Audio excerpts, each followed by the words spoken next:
large amount of coarse fur or hair. I will take a small sample with me. Mr. Holmes, why did you take that? Why are you judging? New game. Start a new game? No. Oh, I was just kidding. I want to. I choose the bees. London, 1903.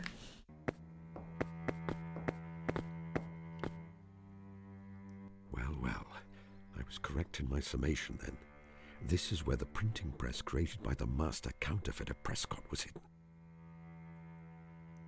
There must be 2,000 counterfeit notes here. If all these had entered circulation, the Bank of England would have been severely undermined. Now we only have to wait and catch the bird returning to its nest. You think this man, Prescott, will return here? No, he was killed. It is his murderer I mean to catch. James Winter, alias Killer Evans, known to have shot 3 men in the States. What a terrible alias. Killer Evans. Well, if our Wild West friend tries to live up to his nickname, I will be ready for him. I have my revolver. And he will not hesitate. Good old Watson. Oh. Get behind me, Stay Sherlock. where you are, Mr. Evans, if you value your life. You have a gun trained on you, and Scotland Yard will be with us in a few moments. I would advise surrender. Sorry, I have to click. Well. I guess you've been one too many for me, Mr. Holmes. Saw through my game, I suppose, and played me for a sucker from the first. Well, sir, I hand it to you. You have me beat, and... Oh. Watson! You're not hurt, Watson. For God's sake, say that you are not hurt. It's nothing, Holmes. It's merely a scratch. You're bleeding, though. Examine for yourself. It's just a flesh wound on my thigh. You're right. It is quite superficial. Are they about to kiss right now? Is Killer Evans... Yes. A clear case of self-defense on your part, dear fellow. Perhaps it is just as well that it should end this way. If he had killed you, I would not have let him get out of this room alive. Okay. That seemed very passionate. Why are they so cute and pixelated? I don't know, but I'm very happy with it. I do wish you would stop that. Stop what, precisely? Ruminating over my injury. You said yourself that it is a flesh wound, quite superficial. I will be back on my feet again in no time. You must stop worrying. Just a flesh wound. This started off so steamy. I was thinking I was gonna have to make the joke and like really stretch it to be like, ooh, and they were roommates, but no, they were roommates. I was doing no such thing. I was considering an entirely different matter. I may not be a master of observation, but I have known you long enough to think otherwise, my dear fellow. There must be some way for me to help Watson. Making a close observation of him would be a good place to start. Oh, just stare lovingly into his eyes. Historians will say they were good friends. Ooh. Okay, Watson. Examine. My intimate companion and biographer, Dr. John H. Watson. Shall we see what can be observed about him? I should visit my brain attic afterwards to see what deductions can be made based on my findings. Your brain attic? Okay, let's take a nice old gander. His face. Good concentration is occasionally interrupted by him wetting his lips and clearing his throat slightly. I have just observed something important.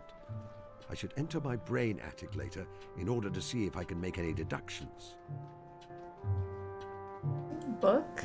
It is a yellowback novel entitled The Lady Detective Makes It Right.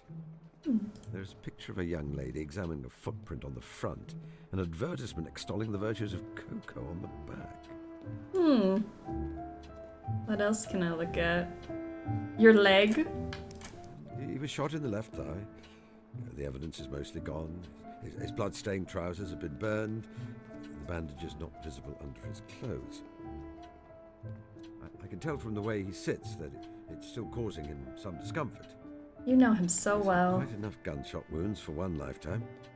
Holmes, you are brooding again. I am touched that you are so affected, deeply touched. But I hate to see you keep berating yourself. Brain attic as opposed to mind palace? I think so. Let's go find our brain attic. As in this? Welcome to my brain attic. It's lovely. This is a lovely little brain attic. Is there a trademark on the term mind palace? I don't know. But I like brain I attic. like to This is think very of my cute. mind as space full of well-chosen materials, information which I can draw on in order to complete my work. I keep a record here of people who are significant to me, represented by portraits on the walls. The blackboard is very important. I use it to combine observations I've made in order to make deductions. Metaphorically, of course. Okay, let's take a look. Deductions. Facts you discover will appear in the box below. You can combine them to make deductions and further your investigation. I have some important news to share with Watson when I know that he is quite comfortable. Can I help Watson? Important news for Watson. Okay, so we have Watson keeps clearing his throat. Watson insists that he does not require anything, but I want to be absolutely certain. I should examine him and the room for clues. Okay, so I need to put something together with Watson keeps clearing his throat, and then we can make a deduction.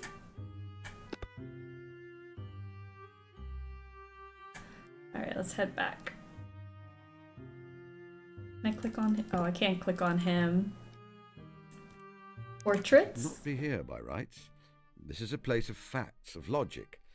He's a distracting factor, grit in a sensitive instrument. Yet I find I want him here all the same. Aww! He's got a picture of Watson in his brain attic. My brother Mycroft. He is my superior in observation and deduction, although he does not have the energy or ambition to be a detective. Instead, he uses his capacity of storing facts in aid of the government. Indeed, it could be said that occasionally he is the British government. Okay.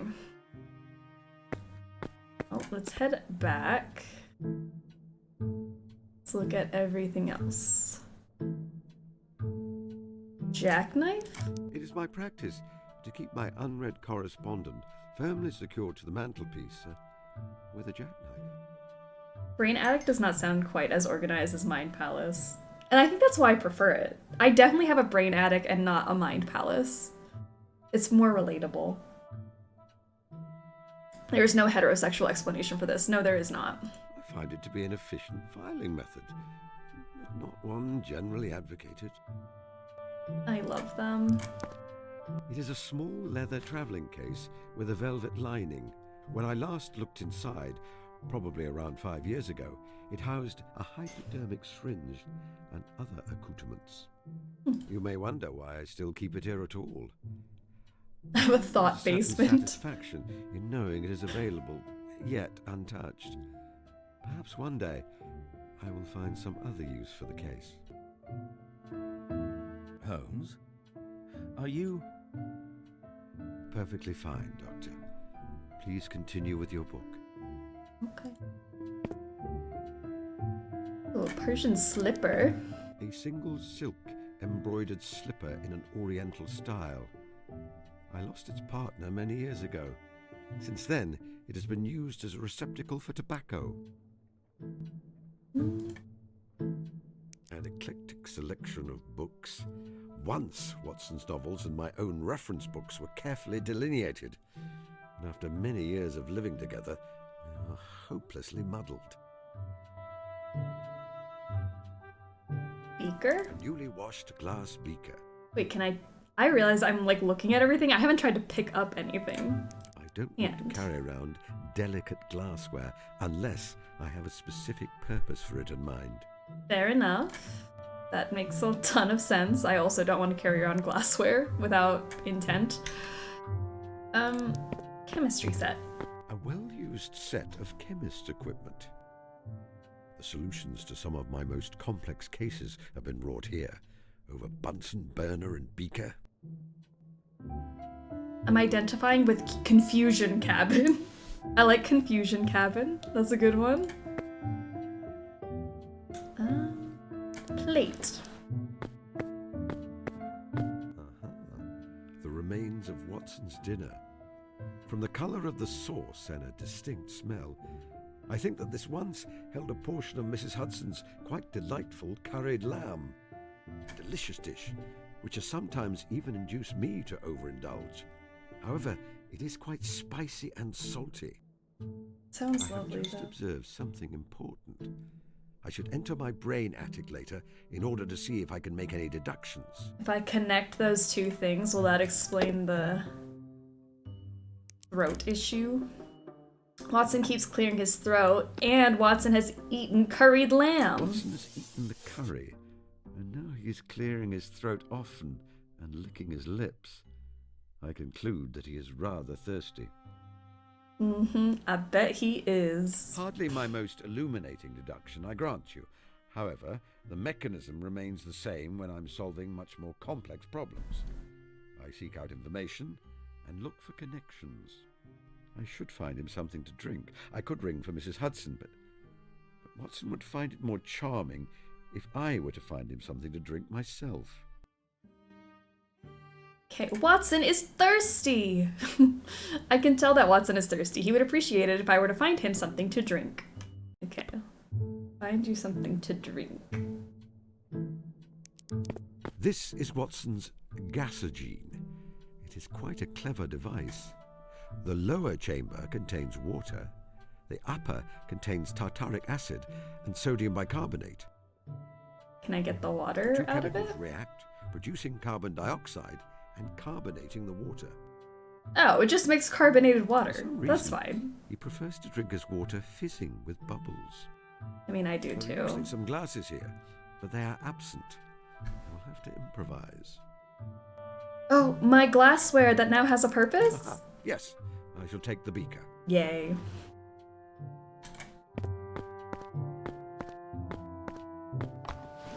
Okay, so then... It's a soda stream. I was like, that's a lot of words, and maybe it'll kill him if I give it to him, so I just want the water. But no, it just makes fizzy water. Now have a beaker full of carbonated water. Lovely. Would you like some sparkling water? Here you are, my dear fellow. You seem to be thirsty after your curried lamb. Apologies for the container. Mrs. Hudson seems to have purloined all our glasses. It is clean, I assure you. Thank you, Holmes. You are right. I am thirstier than I realized. I will trust that you have avoided cross-contamination when it comes to your scientific equipment, and that this is not an attempt to poison me. Well, I've done that for him at least. Perhaps I should stop delaying. There's something important I need to speak to him about. Alright, let's, chat? Converse. Oh. Wait a moment. The thing I wish to say to Watson is quite significant. What is it? Am I ready to take this step? What step? What are we talking about, Shirley? Yeah, I'm ready. Watson, we must discuss something important. Okay. Earlier, you presumed that I was berating myself for allowing you to come to harm.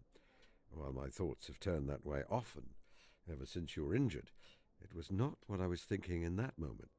Rather, I was trying to decide how to share some important news with you. I have decided to retire. Retire? Yes, to sequester myself away on the farm of my dreams. I have a notion to take up beekeeping. Love. Give up your detective work? Surely not. You are simply upset because I was hurt. In a week or two... No, I'm quite certain. In fact, I purchased a cottage and some land in Sussex several months ago. I do not crave the thrill of detection as I once did. It is a task for a young man, and I am no longer young. It is time to move on. But what am I to do? Whatever you like, Watson. I am not your keeper. Oh. It is rather a large cottage. Holmes, Oh?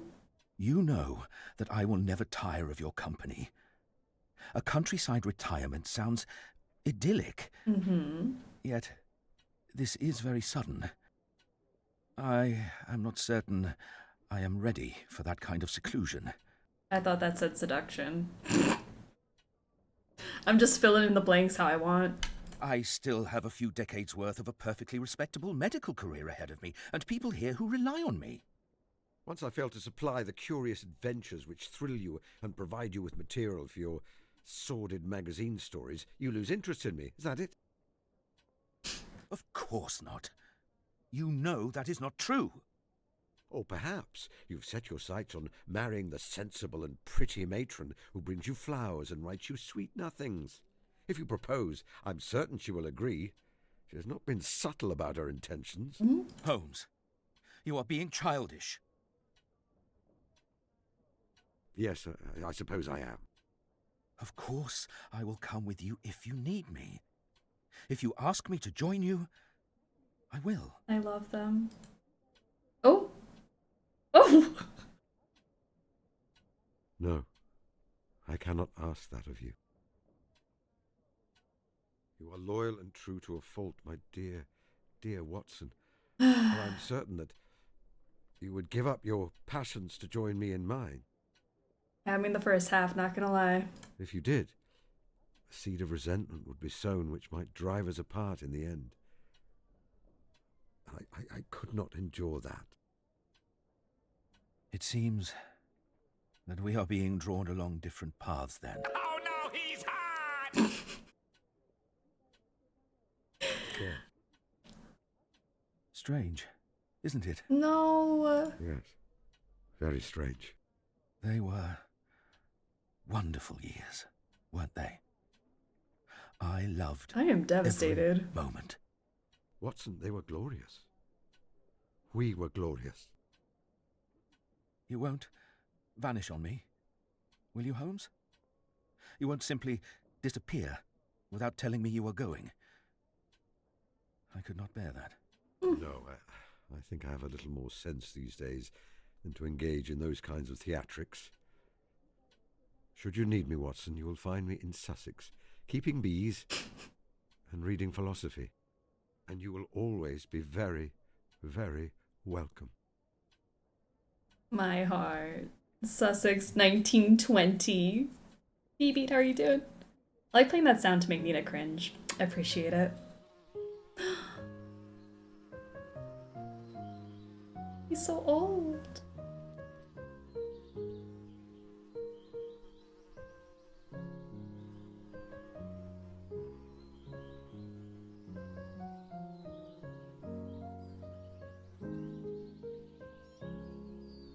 I'm gonna drop it in Discord, but you should play Wander Stop or don't because it's a game that calls you out for working too hard. Oh no. I've heard wonderful things about it though. Definitely on my list.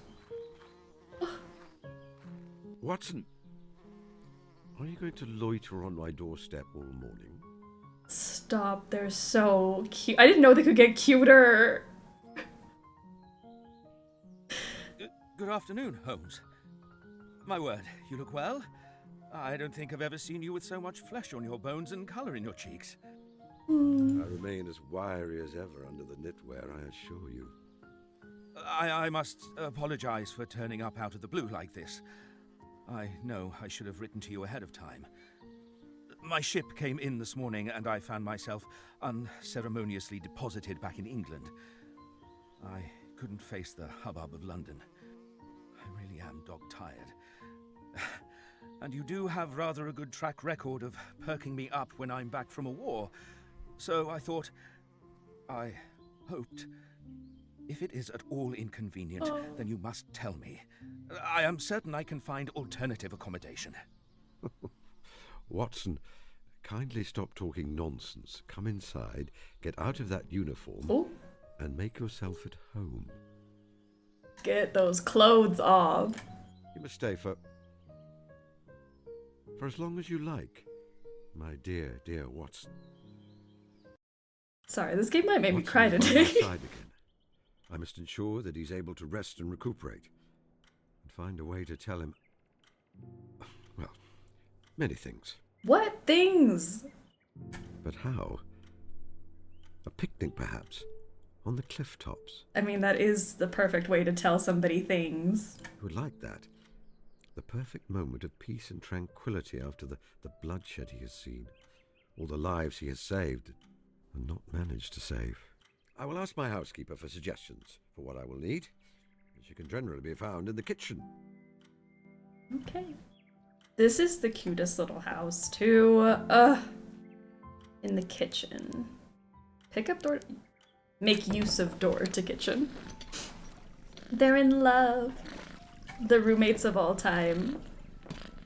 Every third line in the script is an innuendo. Truly. Oh my gosh. I was like, what is that purring noise? There's a cat. Hodge, who I think I must begrudgingly consider to be my cat. Or else I am her human. Oh. Well, she turned up one day and has not left me, at least. Cute. This is Martha. I've never known a woman with such a passion for tobacco. We can talk for hours about it. Who needs a passion for fashion when you got passion for tobacco? A strange idiosyncrasy of my battle axe of a housekeeper is that she is very fond of flowers. She often wears them about her person. We're just two old gays and their cat. I'm gonna lose it. This is gonna be too cute. The perfect cozy cute game. Okay, let's chat. How can I make a good picnic? Martha, I'm planning a surprise picnic for Watson. What key components would you suggest are required? A surprise picnic, eh? This isn't secretly some scheme, is it? Scheme? You're not setting this up in order to capture a gang of counterfeiters or such like? No, I am setting this up in order to enjoy a picnic. Oh, well, it was worth checking. Not about that life anymore. I would have thought the location is very important. A quiet spot with a beautiful view, perhaps.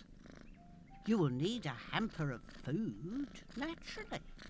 I recall from his previous visits that the doctor is very partial to Mrs. Kumar's elderflower cordial. I imagine he would appreciate a bottle. A hamper of picnic food, a bottle of elderflower cordial, and a quiet spot to enjoy both. I think that can be arranged. Thank you. Amazing. How are you, by the way? How are you, Martha? Very well, thank you, sir. Although I am quite busy at the moment. Sometimes it feels like this house is lived in by a couple of elephants, not two distinguished gentlemen. Can you make a hamper of food for me? Certainly. When do you need it by? Lunchtime today. Mr. Holmes, I do not have time to drop everything, go to the shops, acquire additional food, and make you a picnic in time for lunch. Perhaps you could postpone your plans a few days. No, Martha, no. It is vital. It is paramount that that... That what? I will arrange the picnic hamper myself.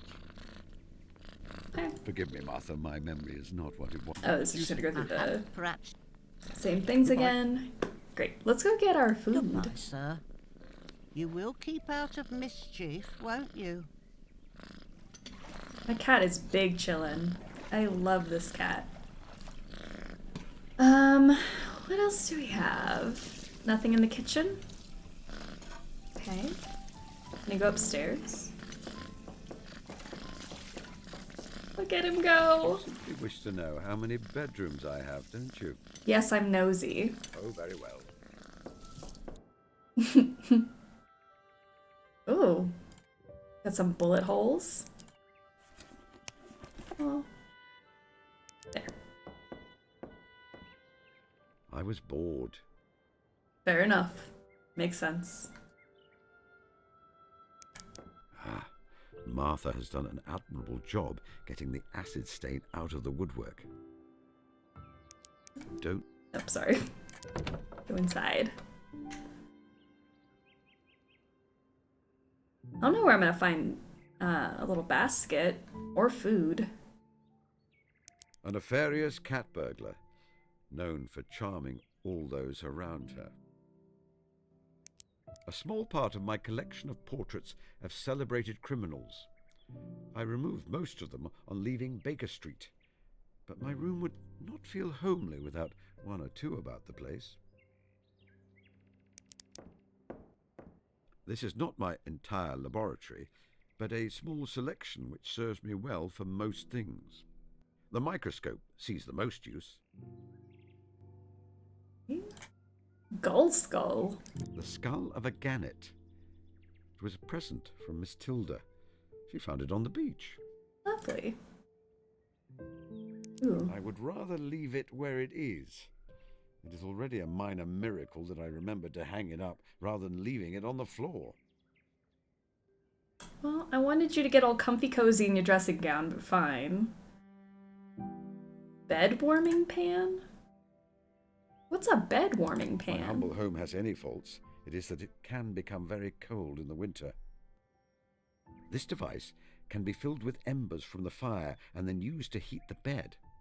I keep meaning to invest in a rubber hot water bottle instead. Yeah, I was gonna say, wouldn't a water bottle make more sense? But okay. You do you. Luffy, sir, how are you? Is this actually Sherlock? This is Sherlock Holmes. Look at him. He's so cute. This looks like a basket, but maybe I can't take that. Should I It should stay where it is. maybe use You it? should select an item for me to view under the microscope. Oh. Well, if I find something I want to look at under the microscope, I will do that. But where else can I go?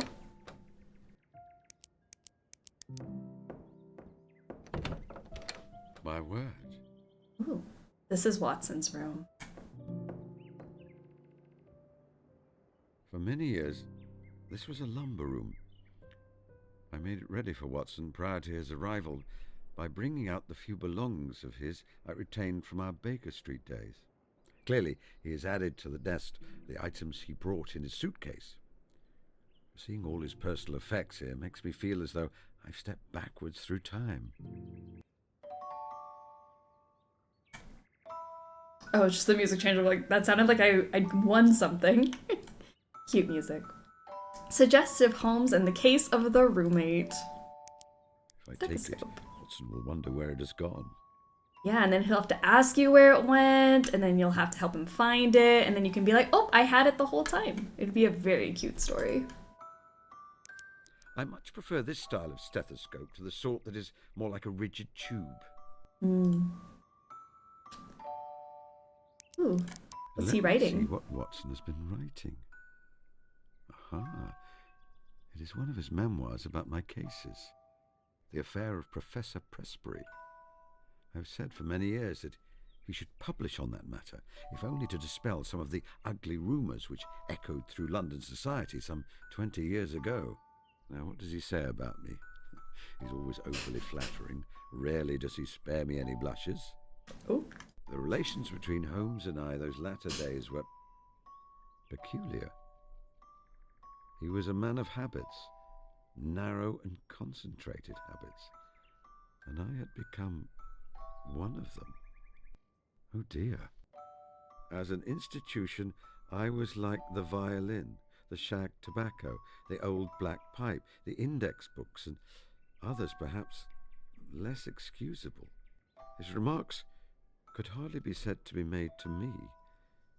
Many of them would have been as appropriately addressed to his bedstead. Oh, Watson, I am sorry. Oh. Okay. I would prefer not to read it again. I'm sorry, you're right. You're right. I shouldn't make you read that twice. Okay. Medals? There are his service medals. There cannot be a more gallant and brave man than Watson. But he's never been awarded a medal for his gallantry or an order of chivalry. It's part of the reason that I've never accepted a knighthood. The offer never extended to him as well. That, and the idea of being referred to as Sir Sherlock, makes me shudder. I know we joke about a Nancy game where the goal is to not get involved in a mystery. I would also love a Sherlock game like that. You try to avoid all mysteries. This is kind of close. A Turkish hat made of red velvet. Watson believes it suits him. It does not. He doesn't spare me any blushes. It's adorable. I really like that he said that. So cute. Oh, let's check ourselves out. When did I begin to look so avuncular? Right, let's go out.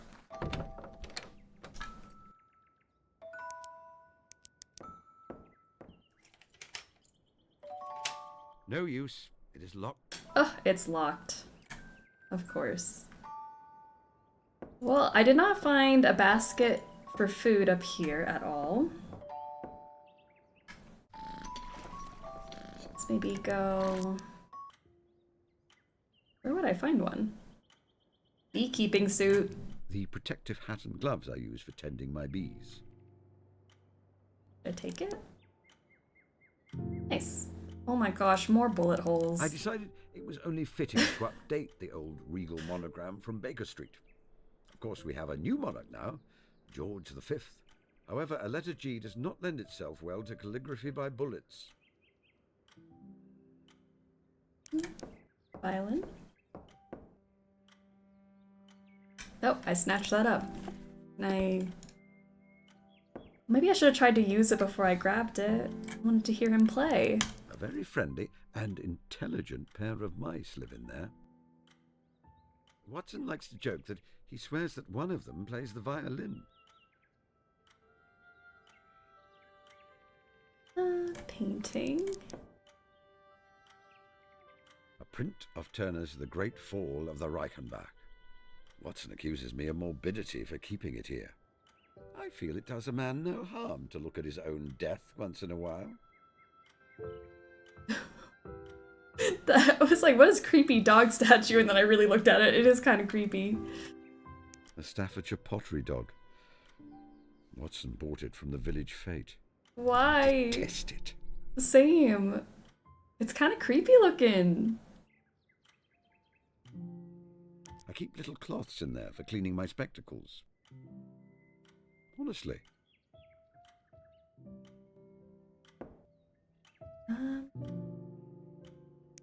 Sadly, it isn't. Sorry, use. I keep thinking the hand is use.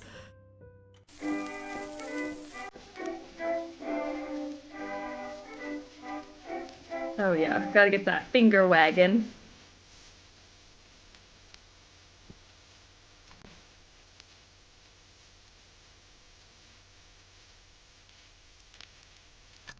Alright. Aw, he's so cute! Dr. John H. Watson, my stalwart biographer, intimate friend, and erstwhile partner in the art of detection. Okay. There are crumbs on his moustache. Toast, I believe. We're looking real close at that mustache. What's your hands? Clearly, he has been writing this morning. He has ink stains on his hands. Also, I observed him doing it. Boots? He's wearing his sturdiest boots, the ones he usually reserves for muddy walks.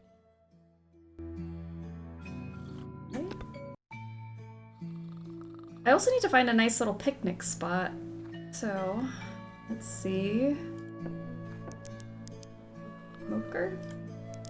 My extractor designed to drain honey from a beehive frame. A stainless steel cylinder attached to some bellows. Okay. Oh my gosh. Noble hound, the finest canine in all England with the best nose. Toby, third of that name. Intimate, you say? Intimate, friend. Gosh, I say, that's a little rich. All true, of course. Would the great Sherlock Holmes accept anything less in his loyal hound? Toby. Is our current objective literally go on a picnic? Because I support. Yes. So this is Sherlock and Watson in their old age. Sherlock wants to tell Watson something. We don't know what that is. So he wants to plan a picnic to tell him the important information. That's the current objective. They are buzzing around in fine form. If I want to open the hive, I should subdue them first. Subdue them first. It's so cute. They have a whole map. Is this game's goal to absolutely destroy me with cuteness? Because it is. This is a little too cute. I knew it was going to be fun, cozy, but they're adorable and I would die for them. Okay, so this is our bee farm. Here's our picnic spot. All right. Where do we want to go? Take a picture. Maybe go to the picnic first. He's possibly waiting for decades to tell. Yeah, we don't know. Oh, well. I feel the need to remind you that I am retired. I am a beekeeper. So that dead body there, we're just not going to bother with it because I'm retired. But we have to clean up the picnic spot. We can't have a dead body at the picnic. Grotesque happenings are not my personal concern. As an ordinary citizen, I should leave investigative matters to the police. That is true. Let's have a look, shall we? For old time's sake. Might as well. Sanjay Kumar, a young man of around 12 who lives in the village. We have not talked much, but I found him watching me while I tend to my bees. Oh. Poke the dead body with your cane. At a distance, with binoculars. Okay, well that's creepy. He is very obviously breathing, quite heavily in fact. Okay. The knife has been sawn off at the end and blunted, so that it may appear to be thrust into the boy's chest. This is a very old trick. Mycroft played it on me once. Okay, Sanjay. As for the blood, it is bright red paint. Get out of my picnic spot. This is not a good prank. A familiar shade of red buckram, and I see the top of the first line of the title. The Adventures of Sherlock Holmes by Dr. John H. Watson, I believe. Okay. Oh. A style of hat which is a good 40 years out of fashion. Ew. Strange thing for a young boy to wear, especially in such warm weather.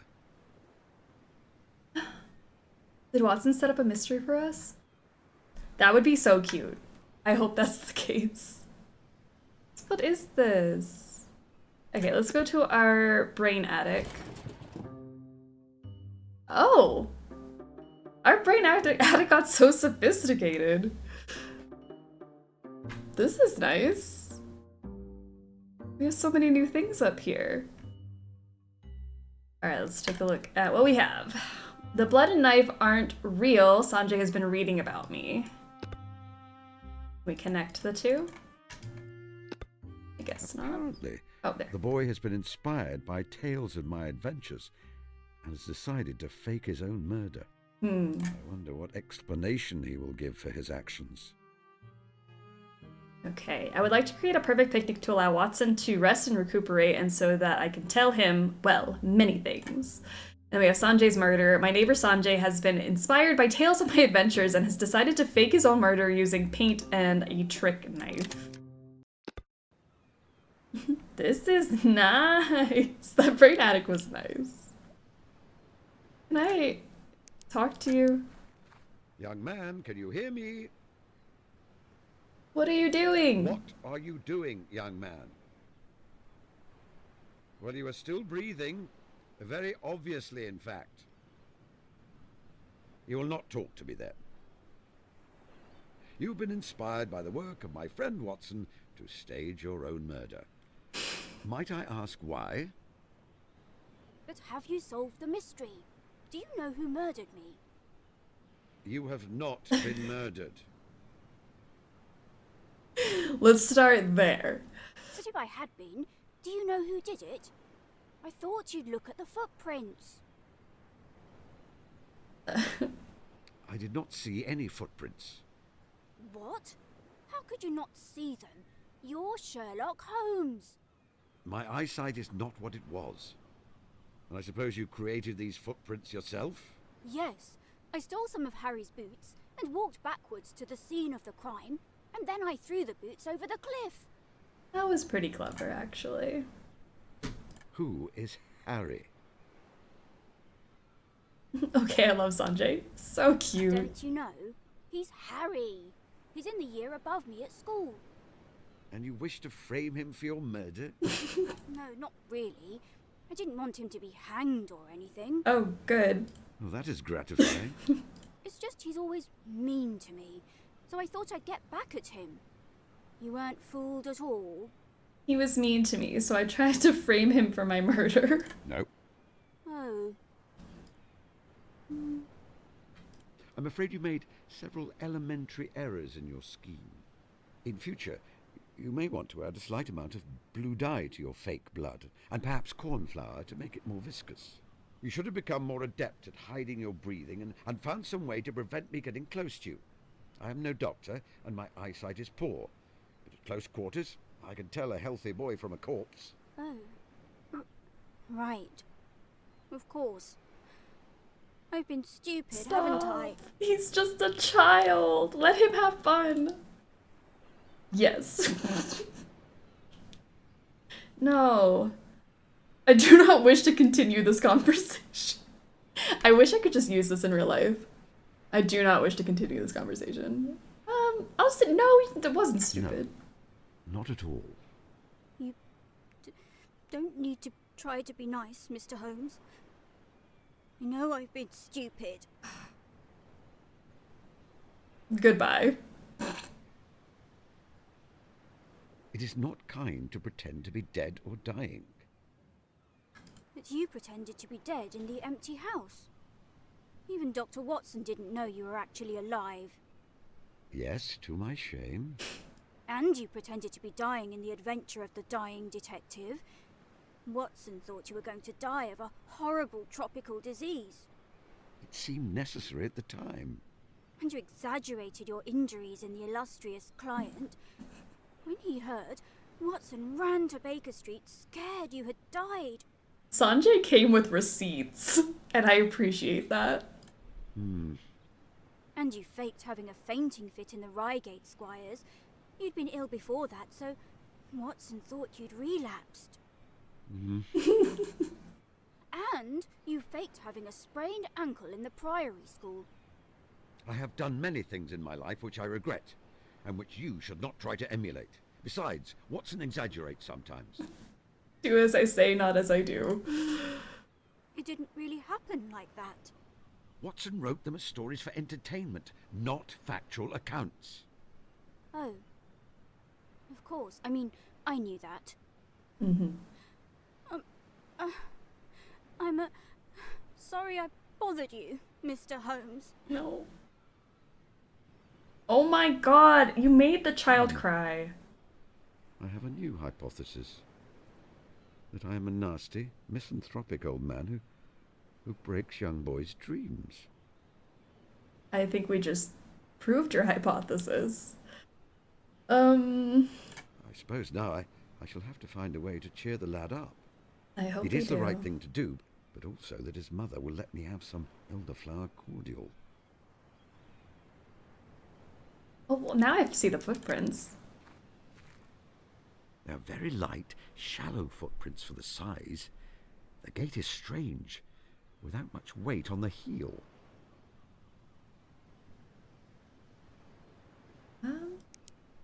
Crowd. A raucous crowd is utterly ruining both the pleasant view and the peaceful atmosphere. Well, this is a nice picnic spot. Like, minus us, bullying a child. This would be a nice place to put, like, a little blanket down, confess our feelings.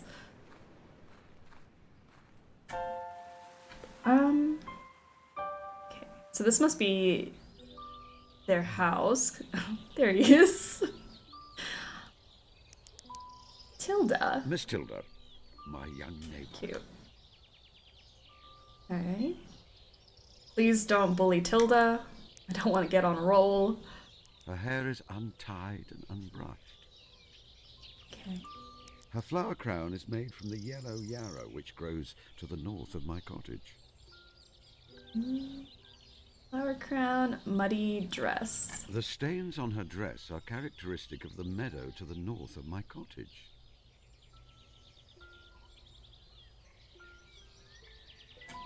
The dirt under the fingernail suggests she has been digging. There are no calluses of the kind I would associate with daily piano practice. Takes notes. Child bullying, not good for picnics. Maybe not. He has cleaned the paint from his pullover, but not very effectively. Aww. Alright, let's chat. Would you like me to teach you how I harvest honey? Yes, please, Mr. Holmes. I want to be a beekeeper when I grow up. I Aw. thought you wanted to be a fisherman when you grow up. That was last week. Very well. First, I put on my protective hat and gloves. The bees are not generally aggressive, but I wish to avoid direct contact with them. Then I use a smoker to make the bees calm, only a little. I do not wish to cause them distress. Oh, I don't think I tried to pick up that smoker earlier. That would help with the bees. He wants to get into the beehives. Inside the hives, there are wooden frames that hold the honeycombs where the bees store their honey. When I see that a frame is full, I remove it from the hive. I scrape away the protective wax which the bees have made. I then place the frame in my extractor. This spins the frame and causes the honey to fall away. I can then filter the honey and put it in jars or bottles, ready to be... I hope Tilda's taking notes. Yummy. May I have that jam jar? Sorry, Mr. Holmes. I need the jam jar. It's very, very important. When I catch a newt, I need to put it in there so I can take it home to the tank where it's going to live. Can I have the jam jar when you're done doing the newt capture thing? I see. That is important. I would not want to deprive you of your newt. If I were to find you some kind of specimen of natural history which is more interesting than a newt, would you surrender the jam jar to me? Better than a newt? That sounds very tricky. I was gonna say, what's better than a newt?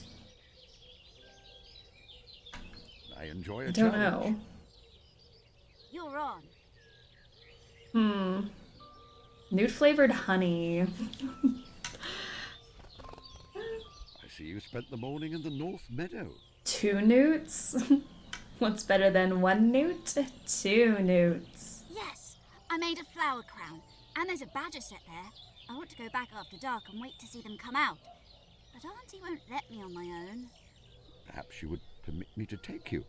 If you do not object to the presence of an old man who's not quite as adept at crouching in the dark for hours as he used to be.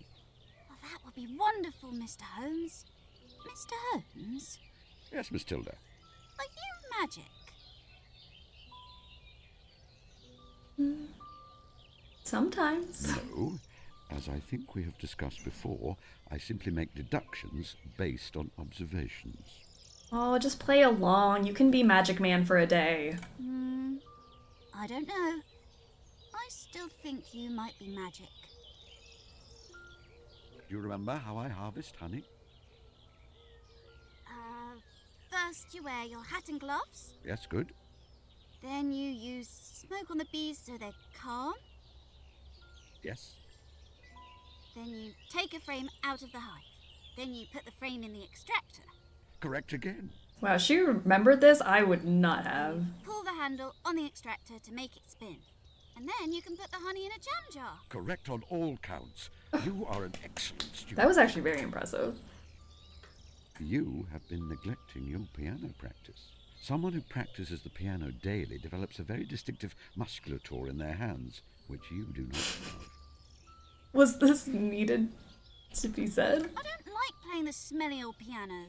I want to study plants and animals when I grow up, not be a musician. I felt the same way as a boy. All the same, it is good to be able to play an instrument. I think you will be pleased if you persevere. What are you doing? I'm catching newts. Naturally. Duh. Goodbye. Alright. I love Tilda. Tilda's so Bye, cute. Mr. Holmes. Let's find Tilda something better than a newt so I can get that jar. But also Sanjay. Oh, yay, we can apologize! I wanted to apologize to you, Sanjay. Please. You put a great deal of thought and effort into staging your murder on the cliff tops for my benefit, and I was not appreciative. Oh, that's all right, Mr. Holmes. I'm not upset anymore. You're not? No. See, I thought about it, and it's just like what you said to Watson in The Adventure of the Solitary Cyclist. If it makes you feel better, then yes, exactly like that situation. If that makes you feel better, might as Mr. well. Holmes, do you actually remember the case I mean? Not precisely. I was involved in a considerable number of them, you know. You were very perceptive to pick up on my bluff. In The Adventure of the Solitary Cyclist, you sent Watson off to do some investigating on his own. And when he got back, he was hoping you'd congratulate him on doing so well. But instead, you said he'd done remarkably badly, and he was sad. Oh, I did that. Yes, but you didn't mean to upset him. You tried to make it up to him afterwards. And now you're doing that to me. It's very exciting. The other reason I'm excited is that I've got a proper case to solve now, not a made-up one. Tell me about this real mystery you've discovered. My cat has been catnapped. Not Kalu. She's my favourite member of the species Felis catus. She's missing. No, stolen. Oh. What? Why do you think that? Why do you think the cat was stolen? Well, you know that old house next to us? It has been empty for years. But last week, a strange man started living there. My mum tried to bring him a pie as a welcome to the village, but he was really cold and rude to her. Then, he came around yesterday, acting really polite, asking if he could buy our cat. When Mum said no, that she is our special pet, he got really mean and angry again. I think he stole Kalu as revenge. You might be right. That's weird. Can you describe the cat? Her name is Kalu. She's small and white. Okay. She's also really soft and her toes are pink. Don't forget that. She's the Adorbs. best mouser in the world. 2 days ago, she dragged a giant dead rat into our house. Absolutely enormous. As big as she is. Mum had to bury it in front of the house. Did she indeed? Interesting. Okay. Fun fact. Cats sometimes wander off on their own, you know. She may come back by herself. No, Mr. Holmes. Not Kalu. She always stays near the house. Alright. I will help you find your cat. Really? Does that mean am I your client? I love him. I suppose so. I am Sherlock Holmes's client. Oh, peeking at such a young age. Don't shout, Sanjay. I'll scare away my newt. Goodbye, Sanjay. Goodbye, sir. Okay. Can I... Use it how precisely? I don't know. Go over there. I meant for you to walk. Old country seat put to a new purpose. Didn't need him to sass me like that. Now it is Harold Stackhurst's well-known coaching establishment. A score of young fellows are there, preparing for various professions, with a staff of several masters. It will be empty until Michaelmas. Okay. Can I not walk that way? I guess not. Everyone in this game except the Catnapper is too good for this world. I agree. Too pure. Now Holmes gotta find the kitty to satisfy his client. Let's go find the kitty cat. We're looking for a white fluffy cat with pink toe beans. Let's go to the beach each. Let's go get away. You go to the beach? Oh, this is the crowd we saw earlier. What's going on? What is happening here? This here young lady is an archaeologist. She's made a tremendous discovery. Some kind of fossilized mermaid. Oh, I see it. I didn't see it before. Do you see that mermaid? Why does it look so scary? She's drawing in quite a crowd and offering a lecture about the discovery for those who will pay. You must realize it is a scam. More than my job's worth, Mr. Holmes. She's not doing anything illegal. I'm just here to keep the peace. Looks like a blue lobster. What is that? Oh, kind of creepy. Have you asked the young lady to move? Unless I find out she's done something illegal, I can't shift her, Mr. Holmes. Okay. How do we prove that she's doing something illegal? I have something to report. What's that then? Sanjay Kumar's cat has been stolen. Stolen, huh? Cats often go missing for a while, Mr. Holmes. I'm sure it will turn up again soon. The boy believes it has been taken by the man who lives next door to him. And based on the evidence, I'm inclined to believe him. Mr. Holmes, I know you used to be a detective, but not everything is a crime, you know? How do you know? I feel like most things are a crime. Why don't you head off home, away from all this noise? It's enough to agitate anyone.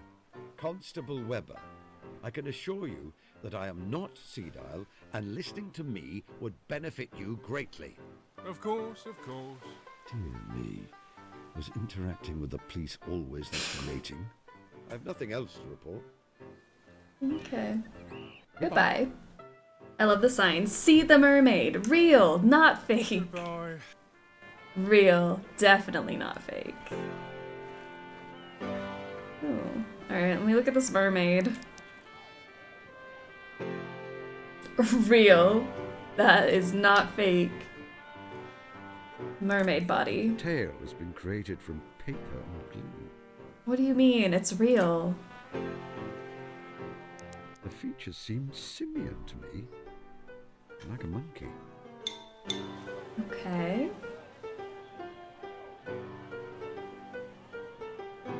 Well, that's definitely not a mermaid. Can we report her now? She is young, I would say around 20, very muscular, perhaps of Italian descent. She has the people enthralled.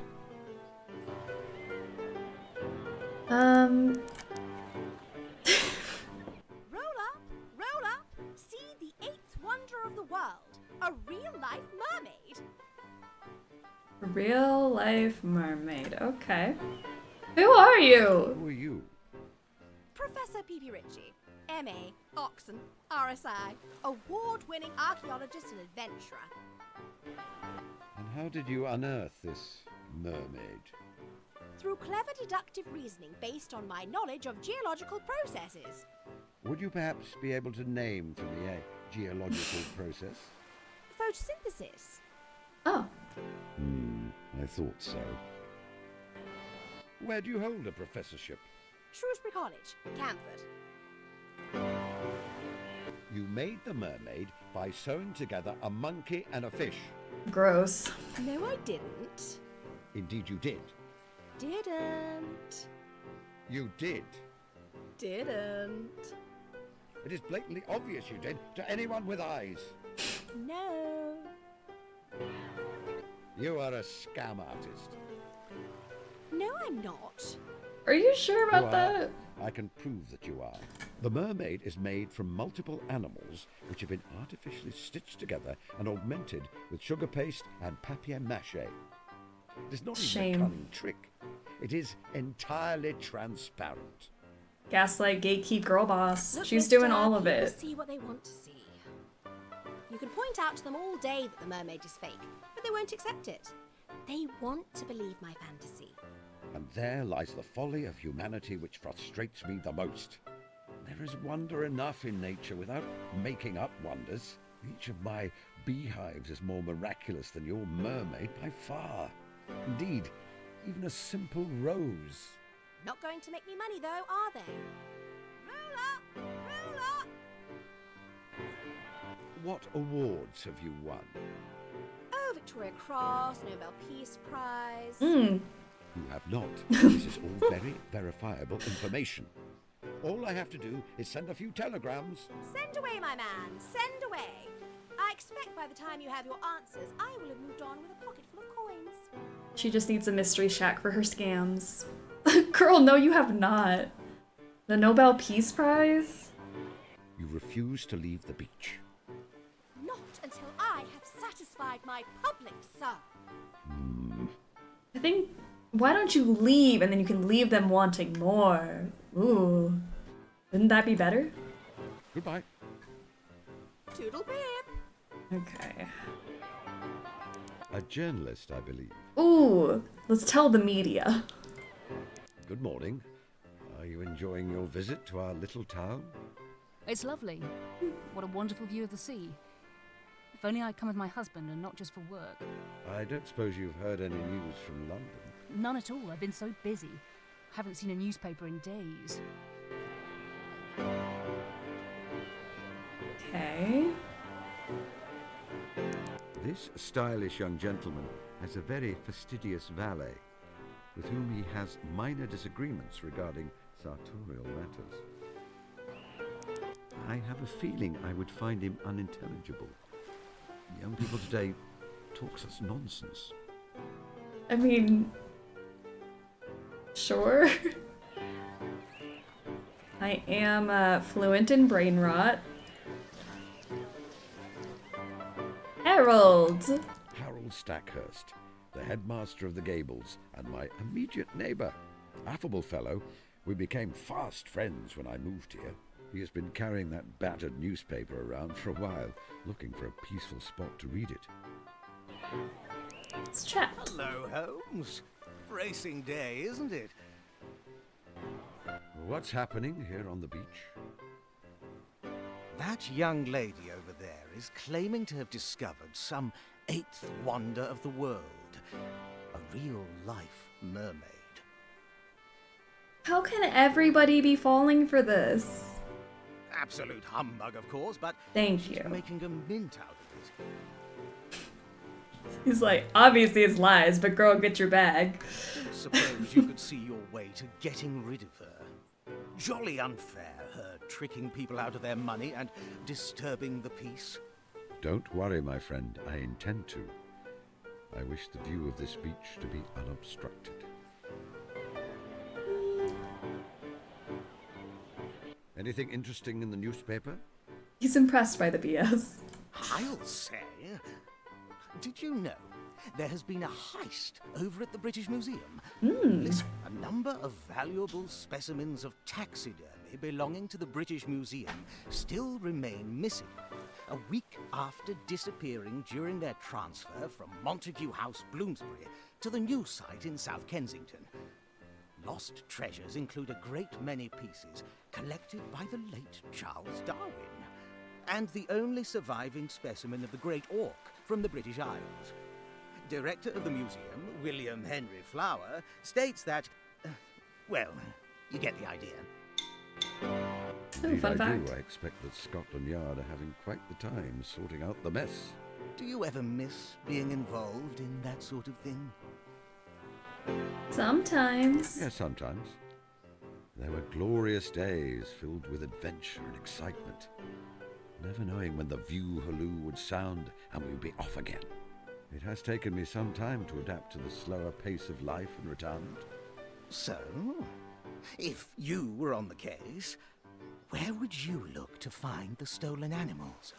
A collection of rare and very distinct specimens of natural history are certainly valuable, but only to a limited and specialist clientele.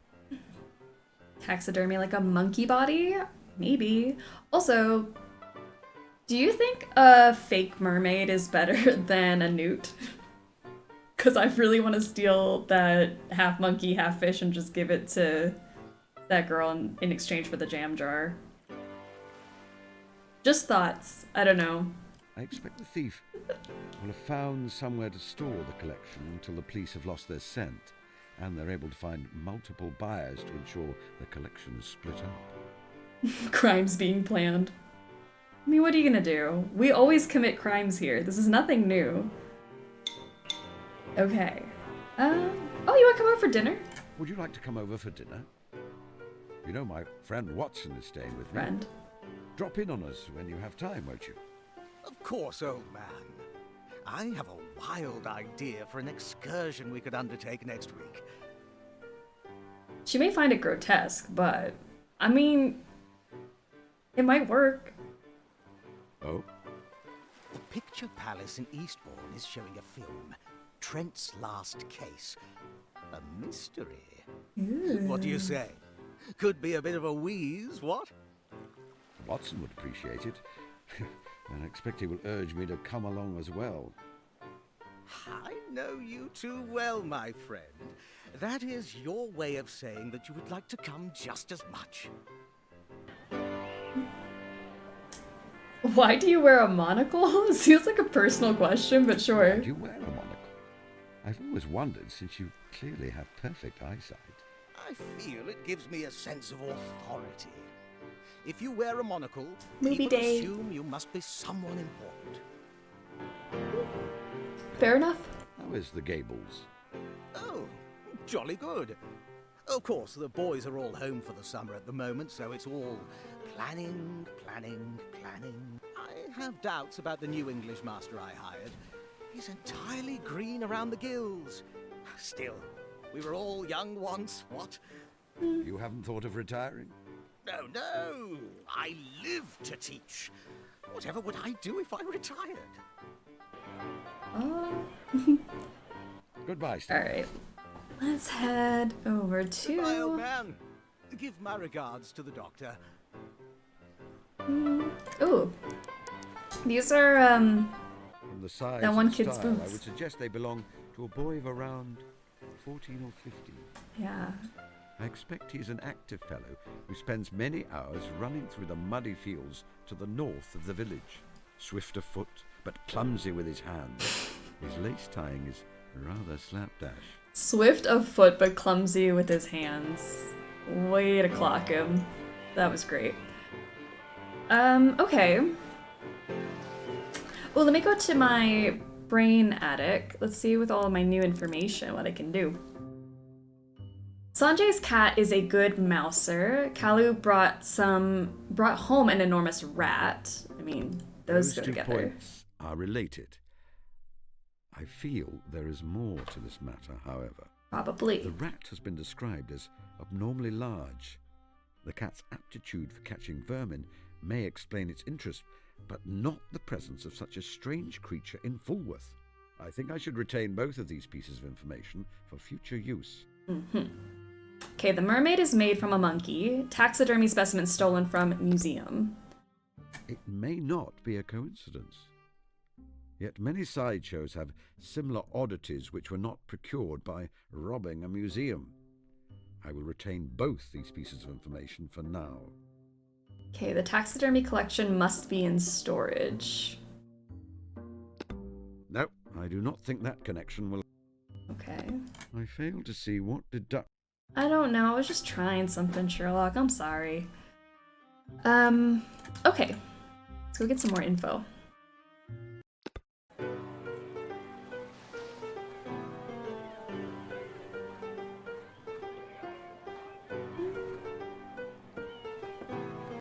Head off the beach.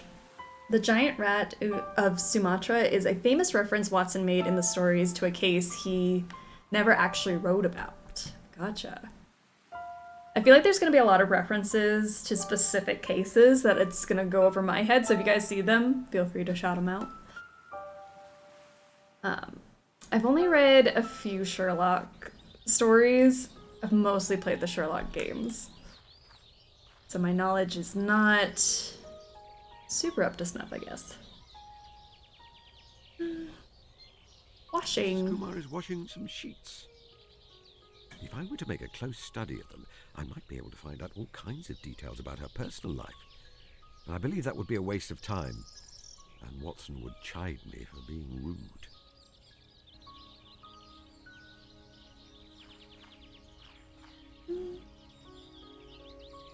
Or I feel like it's Sherlock. I hate that he, like, when I hover over him, like, it says his name. I'm like, what am I missing? Door. Nothing I can observe.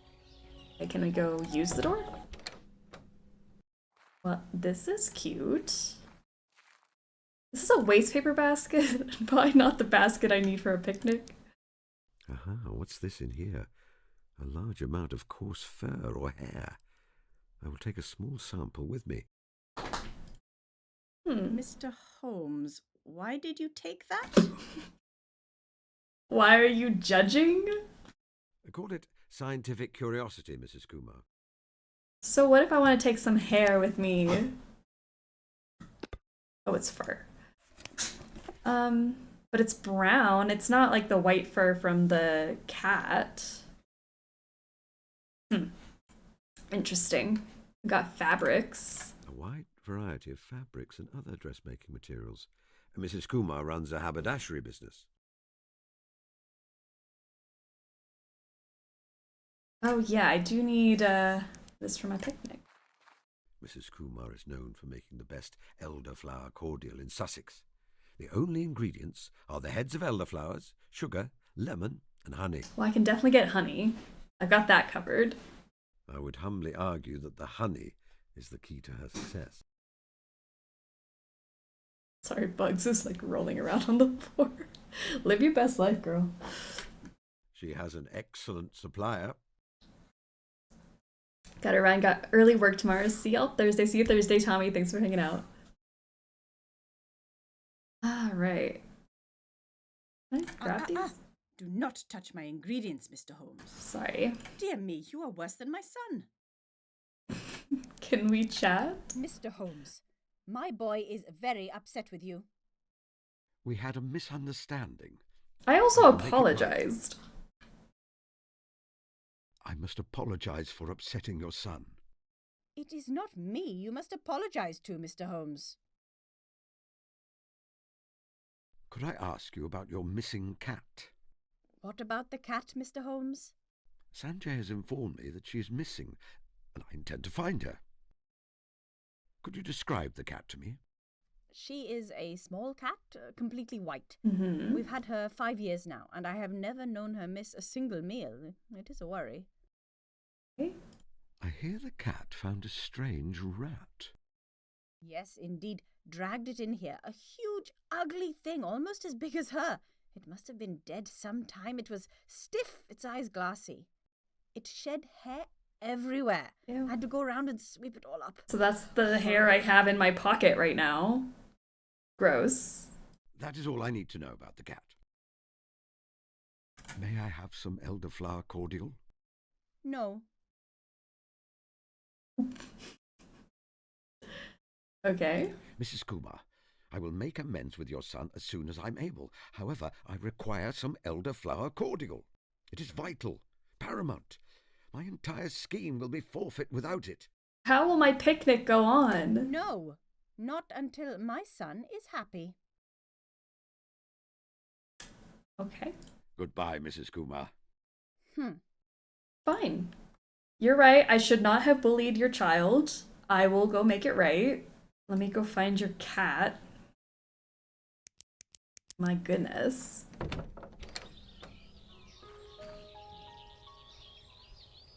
Someone has been gardening. The earth is disturbed all along the front of the house. What does that mean? Is it a clue? You have a gate? This sturdy iron gate is locked, although a cracksman of moderate skill could get through it with the right tools. A generally law-abiding beekeeper would also need sufficient reason to do so, of course.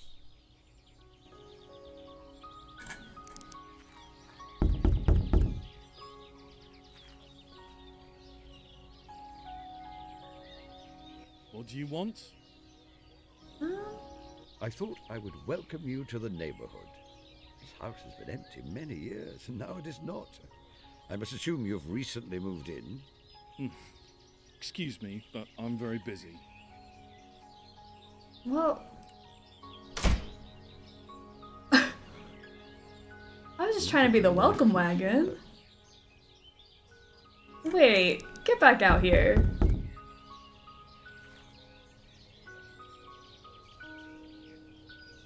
What do you want?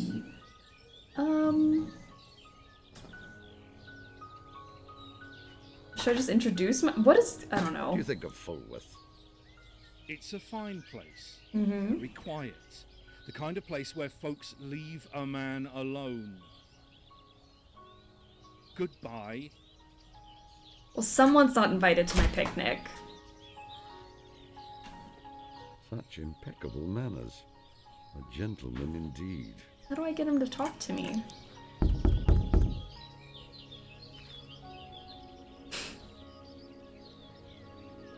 What do you want? My name is Sherlock Holmes. Oh, hell. Imagine you just introduce yourself and that's the reaction? Tut. You know what? I'll see myself out. Oh no. Enter stalker mode. I just wanted to have a nice conversation, welcome him to the neighborhood. You didn't need to slam the door in my face multiple times. Can you imagine someone coming to your door and doing this? Being hospitable?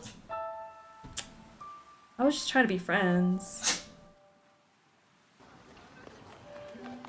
Oh. Flower seller.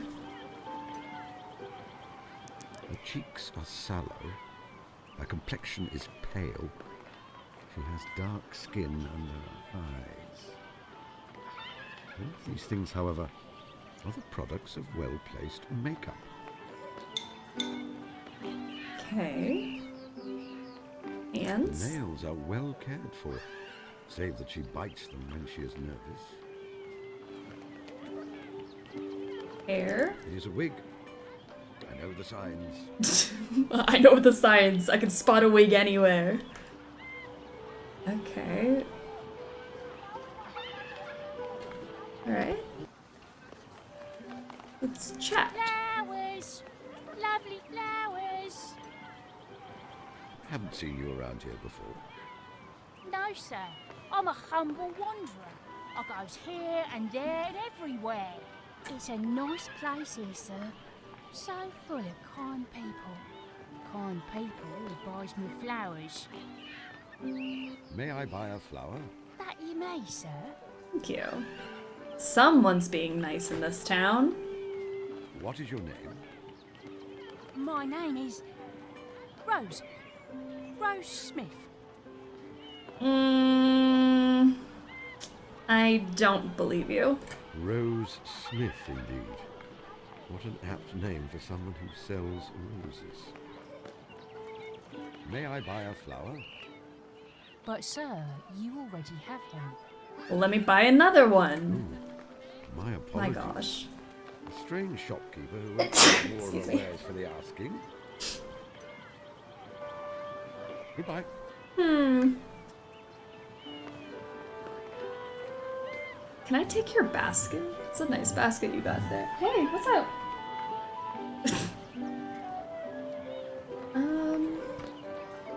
Ruffles. Let's look at his mustache. A military-style moustache, as was mandatory for soldiers at the beginning of the war. Masks began to be worn to protect against gas, so the regulation moustache, part of British warfare for 100 years, was lost. This man fought in the war, and he carries this habitual remnant of that life. However, he was invalided out before the moustache was found shed. Eye patch. It's not part of a costume. Underneath the eye patch and his pancake makeup, I see scar tissue. Oh. Okay. These are not so fun facts we're adding to our brain attic. I guess that's all we got. The eye patch and the mustache. Mans has been through it.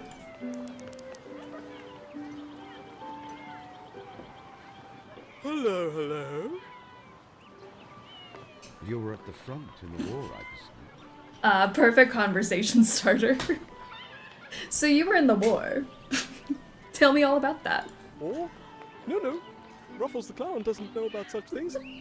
I tell you, would you like to see me trip over into a custard town? Not particularly. Poor guy, he's just trying to do his job. It is unusual for a clown to wear an eye patch. Clowns wear all kinds of silly things. Beep, beep. Beep, beep. Beep, beep.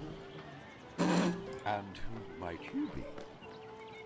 Ruffles the Clown at your service. Honk, honk. Sorry for having to say honk honk. I used to have a little horn, but I've lost it. So now I just say honk honk in a cheerful sort of way. I see. I am Mr. Holmes, a beekeeper. Do you need me to find your horn for you? What? No, why the dickens would I want to send a stranger off to find something I've lost? Seems a bit impolite. Besides, I know where it is. I thought you said you'd lost it. I lost it in a game of cards in Newcastle. Oh, I see. Ah. Your name is Ruffles, like the famous cricketer A.J. Ruffles? No. Ruffles. Like material gathered along one edge to make an ornamental frill. Oh, I see. I wondered if you were a relative. A.J. Ruffles. Ah, he was the hero of mine when I was a lad. Our vocations meant that we moved in the same circles. How goes your clowning? Very well, thank you, sir. Okay. Well. Goodbye, sir. Did I get any useful things out of that conversation? Okay, Lillian. She looks like an interesting young lady. Lillian, what do you have to say? Hello, mister. Do you like my hair ribbons? I think they're really special. Indeed. They are very charming. Okay. Tea-Chop, how are you doing? Welcome to the stream. Well, what do I do? A long-time resident of the village. I believe he is some kind of writer, although I observe some signs that he spent time in prison in his youth.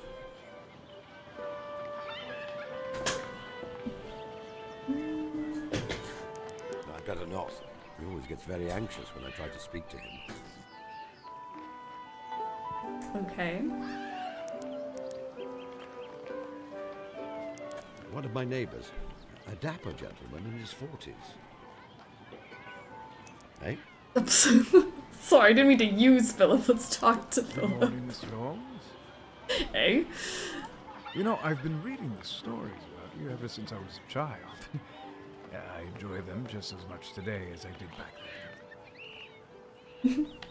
Oh, that is very gratifying. Thank you. Let's talk to you. A gentleman who is fond of cats and enjoys attending concerts. I believe he lives in the village. Good morning, Mr. Holmes. Good morning. Good morning. Lovely weather, isn't it? I was worried we might have rain.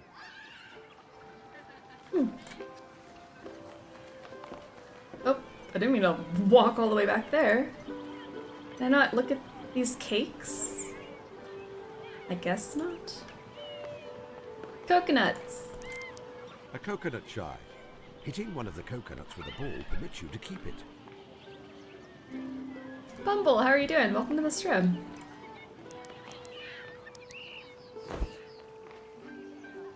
I'm afraid my eyesight is very poor these Aw. days. You'll get him one day, Sherlock.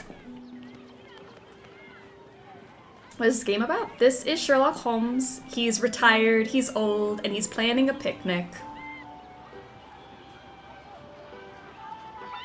Alright, Mrs. Whitlock. Mrs. Fanny Whitlock, head of the local Women's Institute. She is absorbed in managing the village fete competition. Let's chat. So good to see our local celebrity here in the village. What are the categories for entry to the competition? Largest vegetable in the category of potatoes, beetroots, carrots and rhubarb. Best rose, best flowering potted plant, best cake, including a separate subcategory for Victoria sponges, best jam or fruit preserve, and best honey. Can I enter my honey? I see that. Only fresh, homegrown produce are allowed. Beetroots and carrots should have foliage trimmed back to 3 inches. Peas and beans to be displayed with stalks still attached. Victoria sponges dusted with icing sugar will be disqualified. Unheard of. What is the prize? Each winner will receive a quite delightful picnic hamper filled with fresh produce. Well, now I have to enter. A picnic hamper, you say? Who is the judge? Now, that is exciting. The famous mystery novelist, Miss Drusilla Duffy. She is the author of those books with that Liechtenstein detective, Mr. Caspar Hassler. Have you read them? I just love it when he gathers all the suspects together and pronounces who the murderer is, don't you? No. I'm sure you two will get on famously. Sherlock Holmes and Drusilla Duffy, brought together at our humble village fete. You can talk about grisly murders together. What fun! That does sound fun. Win it all. Win it for Watson. We have to do it. So maybe, because I'm assuming when he was like running through that list of things to how to make honey for Tilda, I'm assuming it was trying to teach us how to make honey, and then we can enter our honey, and then we can get our basket for the picnic. How do I enter? Simply give me any items you wish to exhibit. I will display them here, and the judge will be around later today to award prizes. Okay, easy peasy. Goodbye, Mrs. Whitlock. I mean, I also have that rose, so... Goodbye, Mr. Holmes. I don't know if it counts because I bought the rose, but do you want this? Would you like this flower, Mrs. Whitlock? Oh, that is sweet. However, page 13, paragraph 3, subsection B of the Fate Rules says that as Fate Organizer, I cannot accept gifts. I meant to enter it into the competition, but... I guess I can enter my honey once I get it. So let me get that smoker, put my bee suit on. Nothing I can... Sorry, I meant to use. Use door. Let's talk about murder. Super cozy, ironically. I mean, we do it all the time. We do cozy murder games here. Love a mystery. A well-loved old bear with traces of honey on his paws. Well, most of the rest of him, in fact. Some pupating caterpillars and newly emerged butterflies.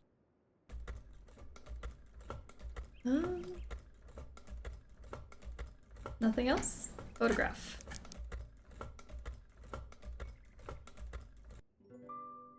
Aw, I know that kid. A soldier, an officer, in fact. The uniform looks very new. He'd not seen any action when this photograph was taken. Everything from the style of his moustache to his neatly trimmed nails suggests to me that he did not work a manual job in civilian life. So many promising young men shared his fate. It all felt quite distant to me. I was ensconced in undercover work, so I did not see the fighting. Watson, however, an army medic. The terrible thing is that I know Watson would have traded his life in an instant for any one of those young men. Do we think this is the same guy as the clown? Maybe this is Ruffles before Ruffles lost an eye. Could be. A bright, cheery. I don't know, we added it to like the brain addict, so I'm thinking it connects. Spending time outside as her daughter does. I gather she did not share her sister's intelligence, but she was a hard worker. She had likely never had a serious illness her whole life before the Spanish flu which took her life. I wonder how old she is here. 3 or 4? I did not meet her until she was 5, when she came to live with Violet after she was orphaned.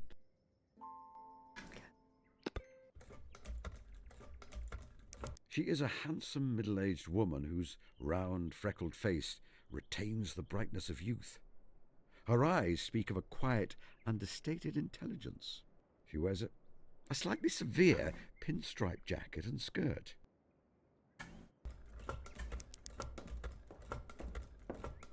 Miss Hunter? How are you, Miss Hunter? I'm well, Mr. Holmes. Catching up on all the little jobs which I'm not able to undertake during term time. The new school in Chichester is proving to be all-absorbing, then. Rather. I'm afraid the last head did not run a tight ship. I've no wonder they had to call me in. The girls are all little monsters, and the mistress is not much better. Sounds ghastly. Don't mistake me. I'm rather enjoying the challenge. For the next 4 weeks, however, I will relish spending time by myself. Do your hobbies, girl. What are you sewing? A new walking dress. What do you think of the colour? I was always told that redheads should not wear red, and so I try to do so as often as possible. I don't know, the red of that beret looks cute. Is it a beret? I do not like it. I have no real opinion. No, I like it very much. No expert in ladies' fashion, but it is very cheerful. You would not rather have a seamstress make it for you? Oh, no. I enjoy making clothes. I find it relaxing. In fact, you should let me make you something. All I would ask is that you bring me the material you want to use. As a spinster, I don't get the opportunity to make men's clothing. I did try once, for a neighbour. Unfortunately, he misunderstood my offer for, well, a romantic overture. Oh. Poor fellow. I had to let him down gently. You know that Watson was quite convinced that I was holding a candle for you when we first met. No. Surely not. Little did Watson know. Funny. Miss Hunter, can you tell me more about Tilda's mother and father? I suppose so. What do you want to know? What happened to your sister's husband? Did he become a clown? Because I really think that's what happened. He was killed in action. We received a telegram. Are we sure about it, though? Like 99% sure? 100% sure. What was your sister's husband like? He was the genuine life and soul of every party he ever attended. So like a clown? Such a happy, vivacious soul. Like a clown? When he used to visit on leave from the army, I could see it was beginning to change him. Then again, it changed us all, didn't it? What was your sister like? Oh, she was wonderful, Mr. Holmes. She could make me laugh for hours and hours. She struggled terribly at school with her reading and writing, even though she was very intelligent. It left her with few options for earning a living after our parents died. Ruffles lost his memories when he lost his eye. I feel like there's something happening there that Ruffles and the dad, maybe they're not the same person, but it's too much of a coinky-dink. You will recall I was very desperate for a good salary when we first met. It was in the knowledge that I had to support her. How did your sister die? It was a fever, Mr. Holmes.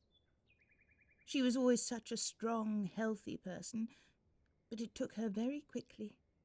It may sound overly dramatic, but I believe that her heart was broken. Thank you. I have no more questions. Miss Tilda has been helping me with the bees. I know. She reports back to me all their antics. Thank you so much for how good you are with her, Mr. Holmes. It means a lot to a child when an adult takes them seriously, I think. How are you, Miss Hunter? Sorry, we should have started there. Kind of went backwards. I'm well, Mr. Holmes. Catching up on all the little jobs which I'm not able to undertake during... Oh, we did talk. I did ask you this. Never mind. The new school in Yeah. Sounds... I don't know why I can ask how you are multiple times, but we got it. Okay. Goodbye, Mr. Holmes.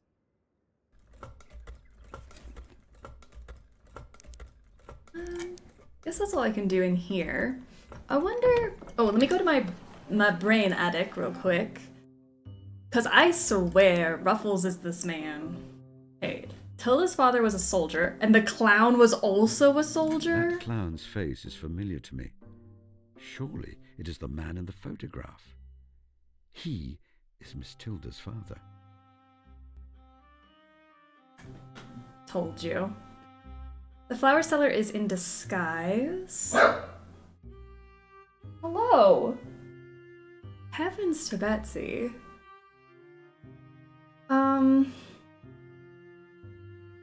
Bork. And then the mermaid thing. Okay, Ruffles' scars and military mustache suggest he was a soldier like Tilda's father. Examination of a photograph confirmed my suspicions. They are the same man. Alright, how do I confront him about that?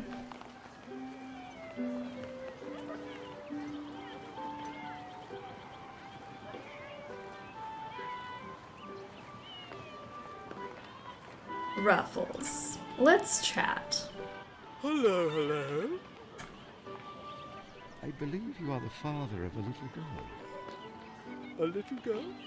No, not I. Ruffles the Clown loves all children, but he doesn't have one of his own. He refuses to acknowledge it, or is unable. Perhaps if presented with some more concrete evidence. Oh.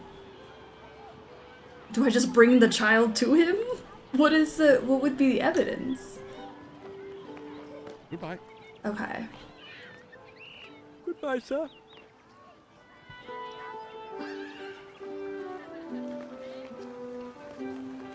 And then you're in disguise, and I don't know why. The photo? Oh, I didn't try to grab it. See, I keep looking at things and I haven't picked up a damn thing. Let's try that. I was about to bring Tilda. Come with me, child. Yeah, I need to be better about actually picking stuff up. Miss Hunter, may I take this photograph? It is for a very good cause, and it will be returned unharmed. Is this your girl? I was really about to try to do that. To anyone else, Mr. Holmes, I would say no. You, however, have earned my trust. Thank you. Appreciate that. Let's go. This is you, Ruffles. This is you in this photo, and that is your child. And this is much easier than me bringing a child to you. Okay, here we go. What's that? This is... Where did you get this? You are the soldier in the photograph, I believe. Yes. And the woman is my wife, Jane. And the little girl, my daughter, Tilda. I thought this was lost. What happened to your family? I was a prisoner of war for a time before being sent back to England. I discovered that I had been labelled missing in action before formally being presumed to be dead. I rushed back to our little cottage. I expected to embrace Jane at the door and for everything to be set right. Foolish, I suppose. Perhaps. But it is a sentiment I understand only too well. She was not there? No. The house was empty. I asked neighbours and they told me she had died and that my daughter had been taken away to live with my wife's sister, Miss Violet Hunter. I thought myself damaged before. But with that news, I fell apart utterly. You did not go to visit Miss Hunter to let her know that you lived? No, Mr. Holmes, I was unwell. Oh. It's shameful. I thought that little Tilda would be better with a heroic memory for a father than a broken half-man. Why a clown? Why did you become a clown? Firstly, because becoming someone else has helped me to recover. Ruffles the clown isn't a widower. He has never seen war or known grief. I hope the kids enjoy this part of the show. They're listening intently. This is story When I time. become him, I set all that aside for a time and gain back the joy and wonder of childhood. Secondly, it is a way for me to help others by bringing them joy. When I can make someone laugh and forget their troubles for a time, I think it is worth being here. I know your daughter. Kids are enjoying the tea. You know my Tilda? I do know Tilda. She is amazing. She lives here in the village with her Aunt Violet. She is a bright girl and a budding naturalist. She is happy and loved? Certainly. I don't know what to do. It is wonderful to know she is well, but would she be better off with me in her life? I let her think I was dead all these years. This is none of my concern. Goodbye. No, I think you should tell her. You should tell her. It would mean a great deal for her to have you back in her life. What if she cannot forgive me for letting her think I was dead all these years? What if she thinks I am a bad father? Then at least you have given her the ability to make that choice. Speaking as someone with extensive experience of human nature, and Miss Tilda in particular, I think she will both forgive you and love you as you are. As seen on screens, welcome. Where can I find... Hey kids, do you know how to spell P-O-W? They are really listening to this whole conversation. Miss Violet Hunter's house is just off the market square. Miss Tilda you may find anywhere where there are interesting creatures to be studied. I'll go to her after my performance. My little girl. My little girl. May I keep the photograph? Yeah, of course. Under the circumstances, perhaps you should. Why would I keep the photograph? Okay, Tilda, I found your dad. He's not dead. Okay. Where do we go? Bee farm. Get our honey. It's Miss Hunter's photograph, though. You can just give it away. This is not where I meant to be, but hey, Tilda. Do you know your dad's alive? Not anymore. It's not Miss Hunter's photo anymore. Tilda? Do you know if you have parents? Tilda, do you remember your parents? I was little when they died.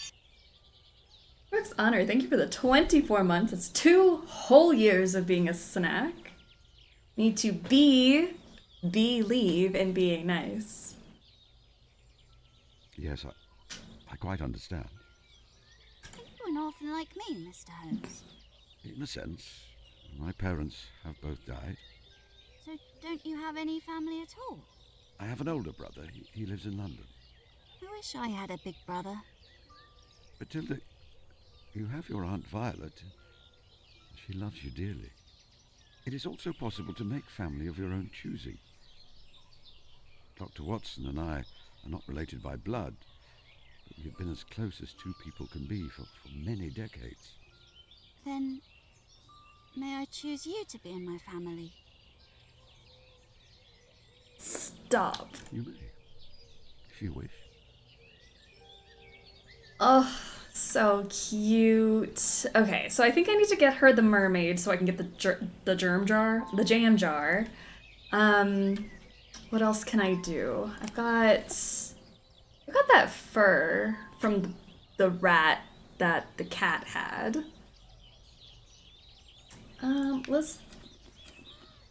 Let's work on getting the honey, I guess.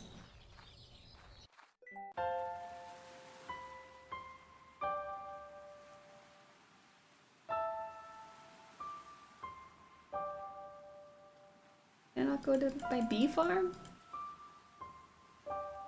Oh, this one. All right. Let's get bee suit on, and I need to get this smoker as well.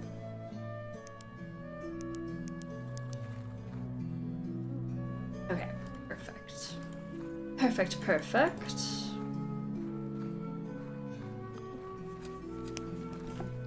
Okay, put this on. And then... Stop squealing. You know when, like, you're at your wit's end and then your pet has to do the most irritating thing? Come here. If you want to sit up here, you have to jump yourself. What? I believe in you. I really do.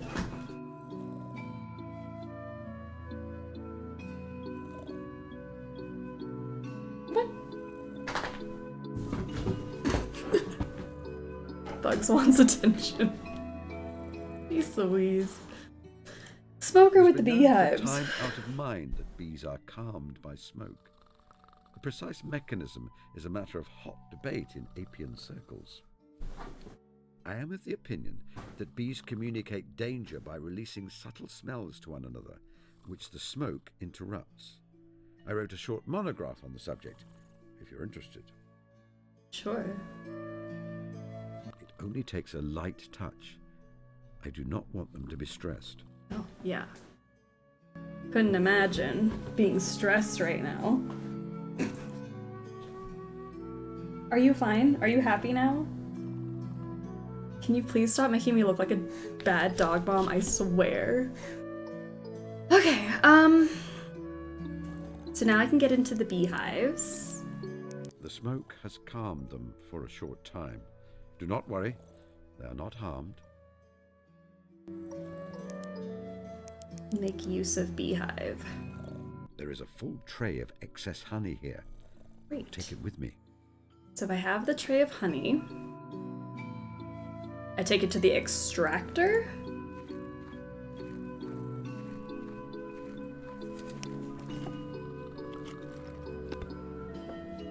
This. Oh, that's satisfying. The honey is now in the extractor. I will take the empty tray with me. Hope we don't get mugged by Winnie the Pooh. I hope not. Okay, wait. So I have the empty hive tray, and I put that back into the beehive. I should put my protective clothing on. Oh, yes. You were the one who took it off. We were gonna walk 2 feet, Sherlock. I will put this back in the hive. Okay. There you are, my friends.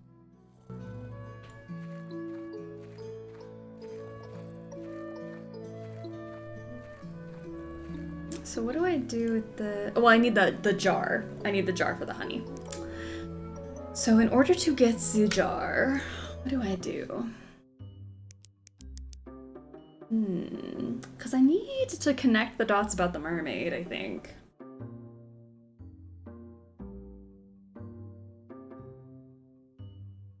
Taxidermy specimens stolen from museum. Taxidermy collection must be in storage. The flower seller is in disguise. The mermaid is made from a monkey. Then we have the rat and the cat.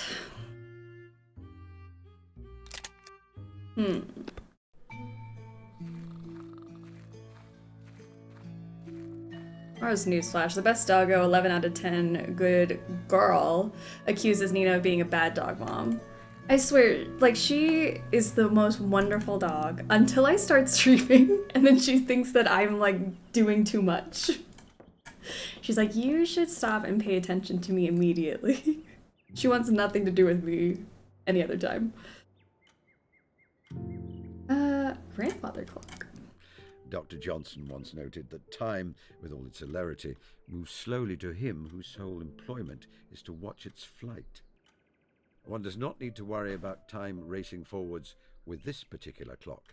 I removed the pendulum after finding the noise irritating.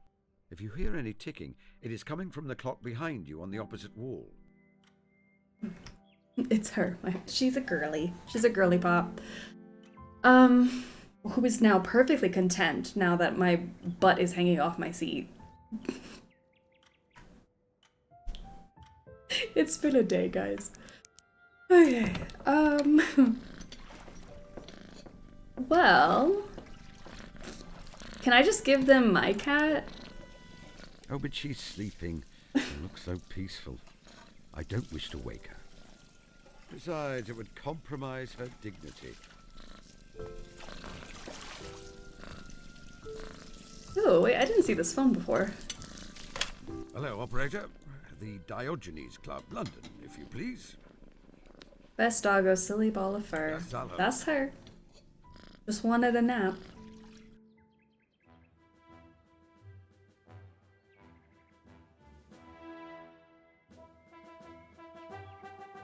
My dear Sherlock, how can I be of assistance? How are you, Mycroft? Is this the hint system? Because this is really cute if it is. How is London? Oh, I'm well, and so is London. I find that retirement suits me. You are keeping yourself occupied? Certainly. I breakfast and read my book from 8 o'clock until 10 o'clock. From 10 until 1 o'clock, I take in the view from my window. For 3 whole hours, Mycroft. You do not find that dull? To anyone who wishes to study mankind, that is the spot. I see the whole gamut of society through that window. Then I dine at the Ivy, before heading to the Diogenes from 2:15 until 8:15. I see. A punishing schedule. And what are you doing with your dotage, little brother? My picnic. I am devising a small treat for Watson. A picnic. Outside? That is generally a location where one picnics. In nature? Oh. Each to their own, I suppose. Personally, I shall be dining at a table. I would like to ask your advice. How can I help? Ah, okay. Why would a man steal a cat? Why? Riddle me this. I mean, yeah, good question. Steal a cat, Mycroft. I think we may rule out the cat having intrinsic value, or the fellow simply wanting companionship. I believe he would have wanted the cat for the age-old reason people have kept cats for hundreds, if not thousands of years. To catch vermin. Look around the house for signs of rats or mice. I think that will confirm it. I mean, I have a mouse hole in my house. Is that supposed to be, I mean, in Sherlock's house? Did I steal the cat? I need to find the location of a rat buried in an unknown place. Okay, I don't want to get too many hints. Nothing to ask advice about at present. But it is very cute that this is the hint system. Oh, that is a pity. Okay. Goodbye, brother. Where can we go next? Goodbye. Okay. Ooh, shovel. May I take this, Martha? I may need it to exhume a body. There was that, Of course, Mr. Holmes. It doesn't belong in my nice, clean kitchen in the first place. The garden area. Did you say exhume a body? Maybe. Goodbye, Martha. All right. So, hold up, wait a minute. I can't remember where that was. It was in front of someone's house. Probably where that rude man lives. He probably did it. Yoink. I'm just gonna take the shovel with me real quick. Why do we need the rat body? Gonna need a monster to scam the scam. What? Do you need to dig up a body in someone's yard? I think I'm looking for the rat. I think. Cottages. Let's head over here. Let's see this disturbed ground? What if I dug it up? No, on multiple counts. Firstly, Mrs. Kumar will not thank me for ruining her flower beds. No. Secondly, my back will not stand it if I dig a trench all along the front of the house. That is true. I must find some way to discover the exact spot where my quarry is buried. Okay. How would I know? Someone has been gardening. The earth is disturbed all along the front of the house. Like, I have the rat fur. Is that helpful to know? Because then we could maybe find out where the rat would... No, don't pick it up. I'm just trying to walk. Well, maybe pick it up. I don't know. Dig around. It is perfectly fine where it is. A monster oddity for the mermaid scammer to take her crab, maybe? Oh, I see what we're saying. Maybe. I need to find something better than the mermaid. But I think when I was talking on the phone, there was like an option of like I need to find where the rat is buried, so I just took that as my sign. So maybe that's what I needed to do? Alas, it is locked, and my days of scaling gates are behind me. Oh, damn.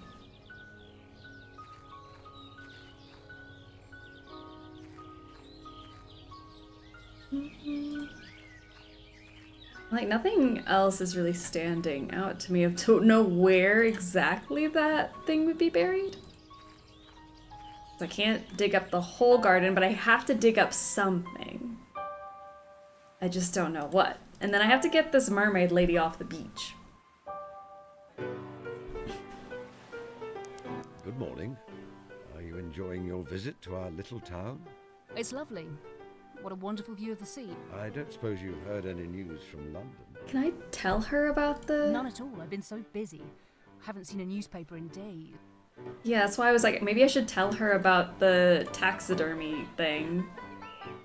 I guess not. Fashionable couple. Did I see you before? An elegant young couple. Seen them in the village, but do not know their names. I feel it is likely they moved to the seaside for the good of his health. He has been unwell in the last few years. I won't bother them. Oh, why not? And I already talked to that. Can I get this guy's newspaper?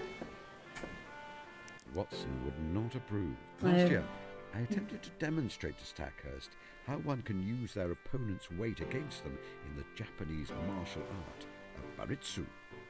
I hoisted him in the air and immediately threw my back out. That'll happen. Can I take these boots? Let whoever put them here carry them away. I will not. You take the cannot take the boots. We were on the same page there. No boots.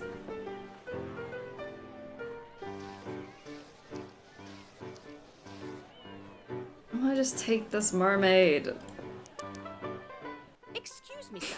You will have to pay extra if you want to touch the mermaid. Extra? Slap. I doubt I could manage that. Sanjay threw those boots, I think. Yeah, those are Harry's boots that Sanjay used to make little footprints to frame him for murder. Roll up, roll up. See the 8th wonder of the world. A real-life mermaid. You refuse to leave the beach. Please leave. Not until I have satisfied my public, sir. Okay. Goodbye. Toodle pip. Toodle pip.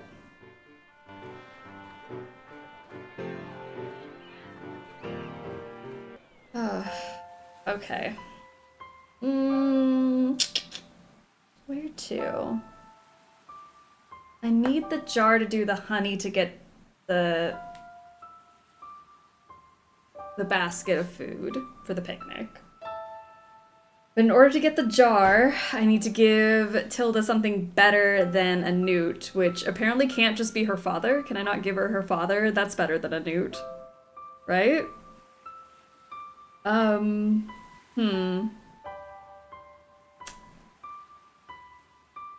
Feel as though the rat situation is over here to find the cat, because I have to get the cat back to Sanjay, so that way Sanjay likes me, and then his mom's gonna give me the other stuff for the picnic.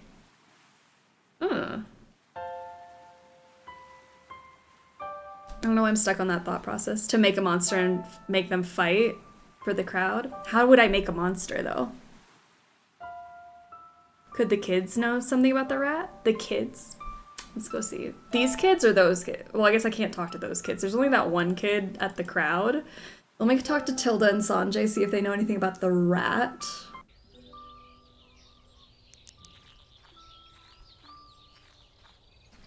Sorry, I'm so uncomfortable. I'm like barely hanging onto my seat. I have more questions about your cat. I will help you find your cat. So we don't have more questions about the cat. Rat plus something, maybe? Really? Okay. Does that mean... I would need to find the rat first. Which is what I'm trying to figure out how I would know where the rat is.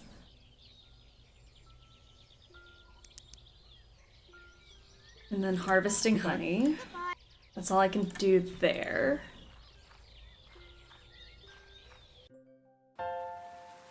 Hey Tilda, would it be cool if you wouldn't it be cool if you had a dad?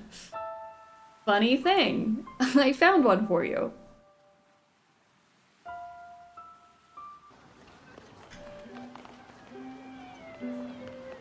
Flowers! Lovely flowers! Also, what is your deal? May I buy a flower? But sir, you already have one. What can I do with my flower? Because I also have, yeah, I have a flower. Is the flower used for something? Because I can't enter it in the competition. What would I do with a flower? My apologies. Sanjay said his mom buried the rat in front of their house. Yes. So Sherlock needs to know where in that garden the rat is buried, because he doesn't want to dig up the whole thing, which was what his whole tantrum was about earlier. I went there, he's like, my back though, I can't just dig around everywhere, I need to know exact location of where this rat is. So that's what I'm trying to figure out. How will I know where in Sanjay's mom's garden would I find the rat? A strange shopkeeper who won't sell more of her wares for the asking. Goodbye. In the book, Sherlock has a bloodhound. We have Toby hanging out at the bee farm. Toby's hanging back here. What kind of flower seller wouldn't sell 2 flowers to a customer? That's what I'm trying to figure out. What's so shady there? That's also weird. Because they're clearly in disguise. But yeah, this is the disturbed ground, the big garden in front of Sanjay's mom's place. Somewhere in here is the rat. Now it's just finding out where here would the rat be. In gardening. The earth is disturbed all along the front of the house. I mean, I have the fur. Does the fur... Can I use the fur? Why would I want to bury that? I don't know. Maybe you could compare it to something. I have the rat's fur. And I have a flower. Can I put the flower in the garden? Why would I want to bury that? I don't know.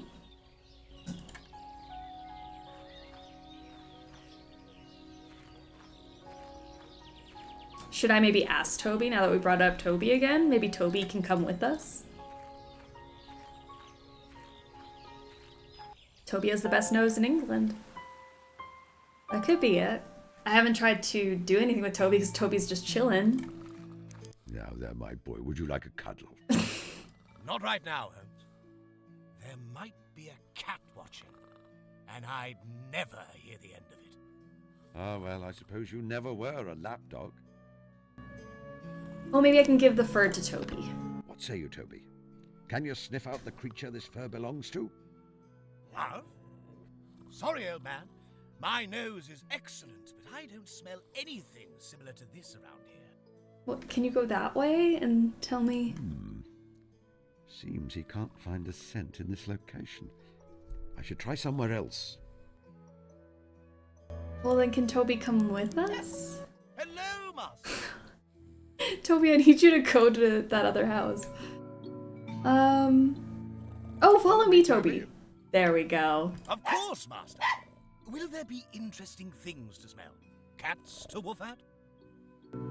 Okay, come with me. Now it all makes sense. I thought, like, the kitty cat, we couldn't do anything with Toby. We can. Oh, lovely. Alright. Toby. There you are. Oh my god, don't scare me like that. I was like, wait, where did he go? Well then, Toby, I would be much obliged if you could turn the attention of your prodigious nose to this scrap of fur. Are you able to lead me in the direction of the animal this is from? Thing to smell? Thing to smell? Let me see now. Yes, I have the scent. View halloo! The hunt is on. Just because Sherlock's retired does not mean Toby is retired. Halloo! Halloo! This is the spot, Master. I can smell it here. Alright, right here. Okay, so let me get my shovel out with the spot Toby sniffed. See, now you don't have to hurt your back digging up the whole garden. Oh, that thing is chunky. Would identify that it is not a species native to England. It has been taxidermized. The eyes are glass, and there is a place here where the skin is broken, revealing the wood wool inside. Oh. I will take this with me. Okay. I don't want to yuck your yum, but I wouldn't want to take it with me. Taxidermy specimen. So maybe we were saying we do that, do something with the mermaid? What if I gave it to Tilda, though? Would Tilda give me the jar in exchange for the taxidermied rat? Let's try the beach thing first. Let's try to go here. Can I sew the rat onto something? Amusing. No. But no. I'm not interested in that. Do you want this? No, I'd rather not. She might want to interview me about it. Anyone want to see a rat? I've got a really fun rat here. This is a vital clue in the London Museum robbery. If you say so, sir. Okay. I got a big old rat here. Just one big rat. We had a microscope. Used it yet? I have not used the microscope. Should I use it on something? I have a flower. I have the fur. My smoker. Good heavens! Oh, my monocle just popped out. Excuse me. Okay. See, that was shocking enough, right? Does nobody else want to see this majestic rat? It makes monocles pop out. Let me see if Tilda wants this, and then maybe I can look at it under the microscope.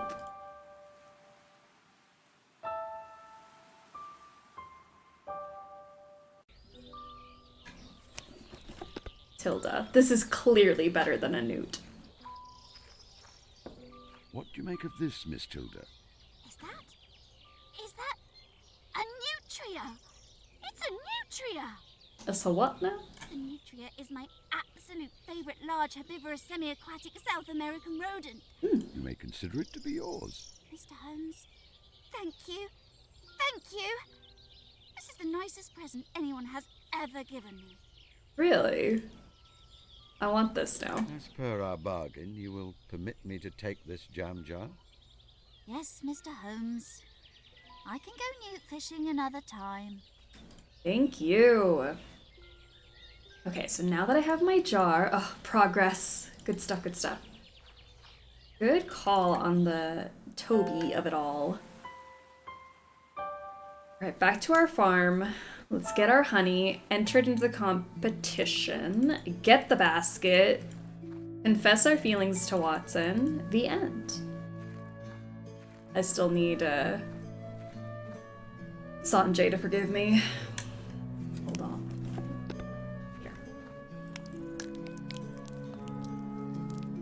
Here. ASMR. Sanjay eyeing Sherlock. Why did he dig up a dead rat when he should be finding my cat? You're like, I was excited to be Sherlock's client until just about now.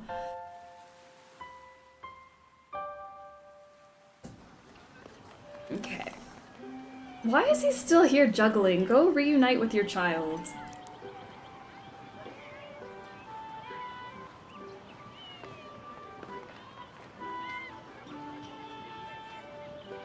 Alright, here is my honey. And I'll put it on the counter. Here you are, Mrs. Whitlock. There you go. The finest honey in the county. Now, how long until the judging? I am rather anxious to receive the hamper of picnic food. Oh dear, Mr. Holmes. I'm afraid everything has gone wrong. Mrs. Duffy has been kidnapped. Ah. What do you mean, ah? A woman has been kidnapped. You are Sherlock Holmes, aren't you? You must help her. It is your patriotic duty. For king, for country, for detective fiction. Oh. I suppose I'd better see what I can do. Okay. Well. What makes you believe that Mrs. Duffy has been kidnapped? I was just talking to Mrs. Barry. Then I turned round, and this note was pinned to a prize marrow. Mrs. Duffy is unable to attend judging the fate today. Apologies. She could not attend and sent her apologies. What's so strange about that? But why can she not attend? Judging our fate is such a treat. If she is ill or indisposed, why deliver her message in such a strange way? Who placed the note there? Well, I admit that there may be some points of interest in the matter. When did you see Mrs. Duffy last? I haven't seen her at all. I don't even know what she looks like. What will you do if Mrs. Duffy does not come back? I'm not certain. I suppose I'd have to find some other person of note to judge the fate instead. If the need is dire, I suppose I could step in. I have the best honey. It was, but I was quite notable in my time, thanks to the illumination of my biographer. Oh, would you, Mr. Holmes? Of course, if you are the judge, you'll have to retract your entry from the honey competition. What? But I am able to be objective about the situation. I will award the prize to the best honey, be it my own or someone else's. But it is my own. I'm sure, Mr. Holmes. However, paragraph 8, subsection D of the Fate Rules makes this very clear. The judge cannot enter the competition. I suppose I would simply have to hope I can find Mrs. Drusilla Duffy then.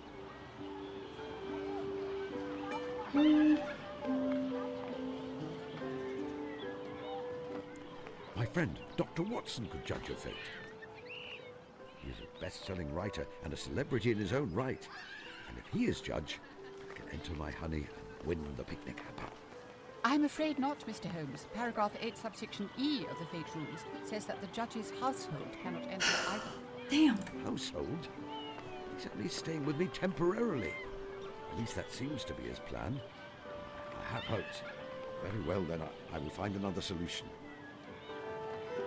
Any news about Mrs. Duffy? No, Mr. Holmes. Not a peep. Goodbye, Mrs. Whitlock. Well, that's unfortunate.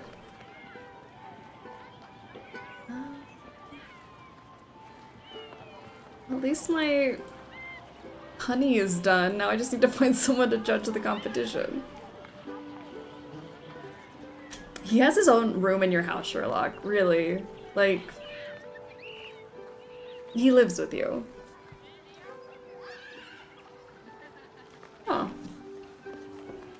Can't look at this.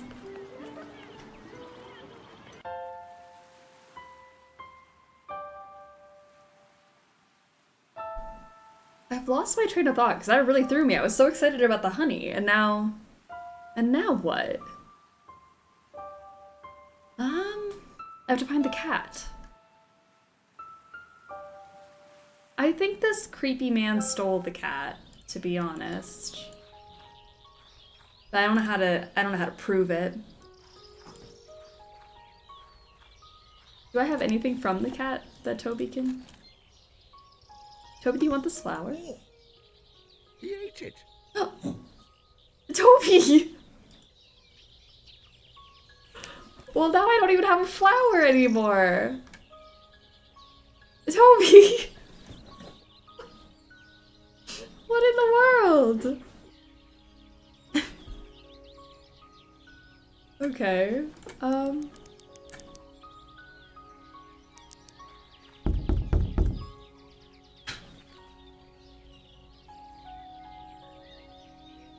What do you want? Lovely day, isn't it? I can't deal. He has Nice that weather, cat. Oh, is he gone? I swear. What a pity.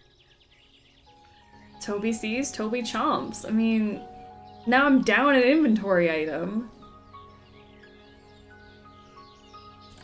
Such doggo antics. Today is the day for doggo antics, clearly.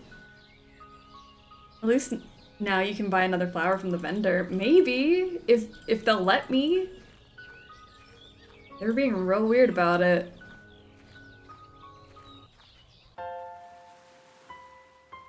Can I get another flower? Flower. May I buy a flower? That you may, sir. I can get another one. Goodbye. Okay. Anything extra up here I haven't looked at? The mystery writer is missing. The flower seller is in disguise. Any way that they're the same person? It seems that Drusilla Duffy, the mystery writer, is in disguise as a humble flower seller, for reasons unknown. Okay. Okay. Hey! You know what? Flowers. Lovely flowers. Miss Duffy, I believe. Is that you?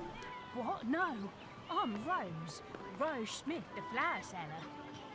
You are Miss Duffy, the writer of popular fiction. Oh, I'd say that's badly clever of you. However, did you know? It is all too plain. You made it makeup is rather obvious. slapdash, your wig is slipping, and your accent a poor approximation of Cockney. You must remember to drop your H. It is a nice place here, for example. You borrowed clothing and theatrical makeup from the clown, I presume. Bravo. Sherlock Holmes himself couldn't have done better. Oh, my blushes. That is high praise indeed. What I am less certain about is your motive for such an action. Oh, I'm researching for my next novel. In it, my detective, Caspar Hassler, is assisted by a Cockney flower girl. I'm just getting into character. Could you perhaps continue your research after judging the fate? You see, it is very important to me that I win the honey competition. And while you are here, the judging cannot take place. I'm sorry. You'll have to find someone else. Are you certain you can't judge the fate? No, I'm sorry. I need to continue my research. I think she is entirely determined. Okay. I must find another judge somehow. Or create one. Create one? What does that mean? Goodbye. I think, for my own sanity, we start at the very beginning. Let me go home. I need to do like a full sweep of the house again because I don't know where my brain was on Tuesday. It has been a week, my friends. So let's start over. Start fresh, start clean. Look at Watson sleeping. Isn't he cute? Let's just look at him. There are crumbs on his moustache. Toast, I believe. Can I talk to him? I feel like I have looked at him. but can I? Watson, wake up. Ah, I can. Sorry to wake you from your nap. How are you feeling, Watson? Very well, thank you. Your old war wound is not bothering you? No. I think this warm weather is good for it. What about you, Holmes? Your arthritis? Man, we really are a bunch of old men. Arthritis? Are you entirely sure I have arthritis? Yes, I am. I am sorry, Holmes. I don't mean to act like a mother hen. Oh. You cannot help being a doctor, Watson. Sorry for caring about you. I was surprised. Am I ready to spring my surprise on Watson? No, we don't even have a basket yet, Sherlock. No, it's not picnic. What a sad picnic. We're just there, no food. Were you going to say something, Holmes? No, I will tell you later. Okay. You always say that. I'll tell you when you're older. I have noticed something about you, dear fellow. Did you enjoy your breakfast of buttered? I see the crumbs in your stash. It was wonderful. Martha bakes such delicious bread. I have crumbs in my moustache, don't I? Mm-hmm. One or two. What were you writing this morning? You remember that business with Killer Evans in Old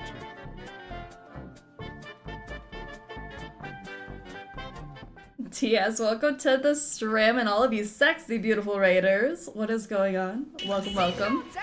Momo, thank you for the follow. Welcome to the Struggle Bus. Hey there, how was your stream? What did you guys do? What did you play? Spill the tea. Patient Pixel, welcome. John, welcome. John, thank you for the follow. Welcome aboard the Struggle Bus. We struggle through games, life, literally everything in between. We just started back up with our Sherlock Holmes game. So welcome everybody. How was the stream? What did you play? What is the hot gossip? Because we're nosy like that. This is the Beekeeper's Picnic. We started this earlier in the week, and it's about Sherlock Holmes in retirement, and he's got a secret to share with Watson. We don't know what the secret is yet, but we have to plan a picnic to tell him the fun little secret. I think they're in love. We're playing Final Fantasy 13. Love. How's this game? It looks so cute. It's been adorable so far. Puzzles, very cute, cozy vibes. Obviously the pixel art, adorbs. But yeah, it's just Watson and Sherlock being old retired men who are roommates, I think. I don't know. The game hasn't confirmed that they're, you know, wink wink roommates, but I think Sherlock might be confessing his love by the end of the game. Roommate puzzles, yes. Exactly. Rather vividly, yes. I recall that you were shot. But welcome, guys. I'm glad you're here. We literally just started the game, so... It was only a flesh wound. I'm just trying to recap myself. I am writing up the case as a story for publication. I know you are often dismissive of my literary efforts. I do not say you're a poor writer, Watson. I simply wish you would not pander so much. Just guys being dudes, man. That's it. Well, I would like to read you the draft this evening. Very well, provided you will accept my honest critique. Of course. Like, tell me they're not in love with each other. Only a flesh wound. Nice Monty Python reference. I feel like this game has said just a flesh wound like 5 different times already. And I giggle every time. Where the heck's my mouse? Okay. You plan to go for a walk along the cliffs. Yeah, why not? To go for a walk along the cliffs, but changed your mind.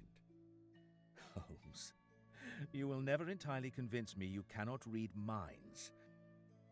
What if I could read minds, though? There is no need to read minds when I can observe your boots. I had planned to go for a walk, but I remembered the guillemots are fledging this time of year. They nest precariously on the cliffs, hundreds of feet above the ocean swell. The tiny fledglings' first flight always involves a terrible leap off the edge. Most of the time, they catch the knack of it before they hit the bottom. Most of the time. I didn't want to watch. Okay. I have seen too many young things die after being forced from the nest too soon. Okay, Watson, bringing down the mood just a little bit was not the vibes I was aiming for today, but thank you for that. Watson, I'm gonna cry, please. I have no further deductions concerning Watson at the moment. Okay. Honestly, I think it might be best if we just leave Watson for a minute. Oh yeah, how's your house? You don't live here yet. How is your house and medical practice in London? They have been all mothballs and dust sheets since I left for France. To tell you the truth, Holmes, I have not been back there. Okay. Goodbye, Watson. Watson, I gotta get speed up getting this picnic together. Cause I don't understand what the vibe of that conversation was, but I wasn't for it. Sherlock, you look silly today. Watson, I crave violence, Sherlock. Okay, I need to make sure I've seen everything because right now I have my beekeeping suit, my violin, the rat fur, smoker, flower. Oh, and that's it. That's all I got. I feel like that's not enough for me to solve a mystery. I feel like I'm missing something. Okay, we've definitely listened to the gramophone before. Dr. Johnson once noted that time, with all its celerity, moves slowly to him whose sole employment is to watch its flight. One does not need to worry about time racing forwards with this particular clock. I removed the pendulum after finding the noise irritating. If you hear any ticking, it is coming from the clock behind you on the opposite wall. Oh, behind me. Watson just came home from war like 2 days ago, by the way. But, like, lighten the mood, Watson. I know, like, war was 2 days ago. Come on. Are we not over it by now? The painting, creepy dog statue. Let's make sure I didn't forget anything. Bullet holes. Oh yeah, this mouse hole. A very friendly and intelligent pair of mice live in there. Watson likes to joke that he swears that one of them plays the violin. Can I grab one? Putting my hand in there will disturb the mice. That was the point. I was trying to disturb the mice. My fur! I'm bald. Not rat's fur. Uh-oh. Okay, so I definitely looked at everything there. Martha, do you have anything new to say?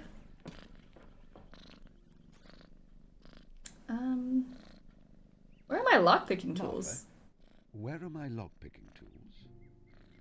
And why do you need those? None ya? Oh, it's simply a hobby, you know. I've written various monographs about how lax some modern forms of lock are, how easily the skilled cracksman can break them. Top drawer of your dresser, Mr. Holmes. Oh. And should you be clapped in handcuffs and carted away, I wash my hands of the whole affair. May I borrow something? Mother, may I borrow something from you? That depends on what the something These are new is, conversations. Mr. Holmes. One of your wigs. It would be returned entirely unharmed. Oh, very well, Mr. Holmes. You've worn me down. Here is the key to my room. You may take my spare. That's so nice. Thank you. I suppose if I asked you what you want with it, I will not like the answer. So what if he wants to put on a wig, Martha? Leave him alone. Entirely correct. I don't know what I'm gonna do with the wig, but I couldn't ask that before. Danielle, how are ya? Welcome to the stream. Martha's a G.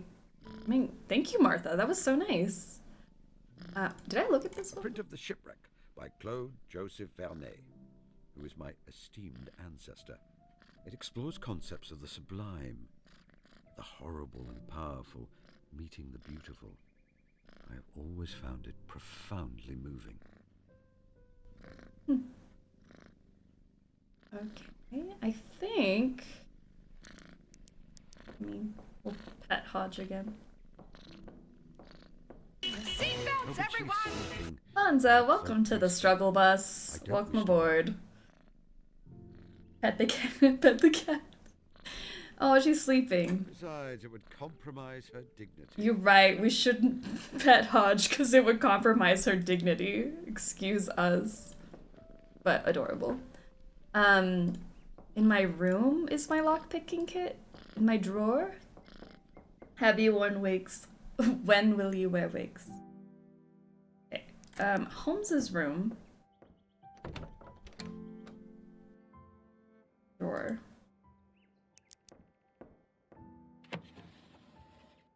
Well, I did not look here before. There is old chemistry equipment, some pliers, some string. Mm-hmm. Aha! My lockpicking tools. These are always useful. I respect the cat dignity. We need to remember to respect the cat. But I didn't look in these There is drawers. nothing of use in there, I assure you. Oh, okay. What else did I miss? I had this microscope, but I haven't looked at anything. This is not my entire laboratory, but a small selection which serves me well for most things. Ooh. The microscope sees the most use. Can I look at the fur under the microscope? Under the microscope, I can see that this is definitely a coarse animal hair. Mm. The structure of the medulla and cuticle of hair is highly specific to individual species. But I must confess, I've never made any specific study of the matter. It reminds me most of the hairs of the family leopard, hares and rabbits, as one might find in a lady's hat. The follicle is much too thick, however. I mean, I already found the rat and I gave it to the kid. Tilda. But good to know. Can I look at the flower? Studying that with a microscope would reveal nothing of interest. Well, I thought I would try. I guess I don't have anything else that's interesting to look at under the microscope. Okay, but I also have Martha's thing. It was a nutria. I forgot what it was called. Yes, a nutria. And we gave it to Tilda. Hey. The door is unlocked now. Let's go grab a wig. Oh, is that the wig? Wig. This is not a complete costume yet. Well, yeah, it's just a wig. Need a complete costume.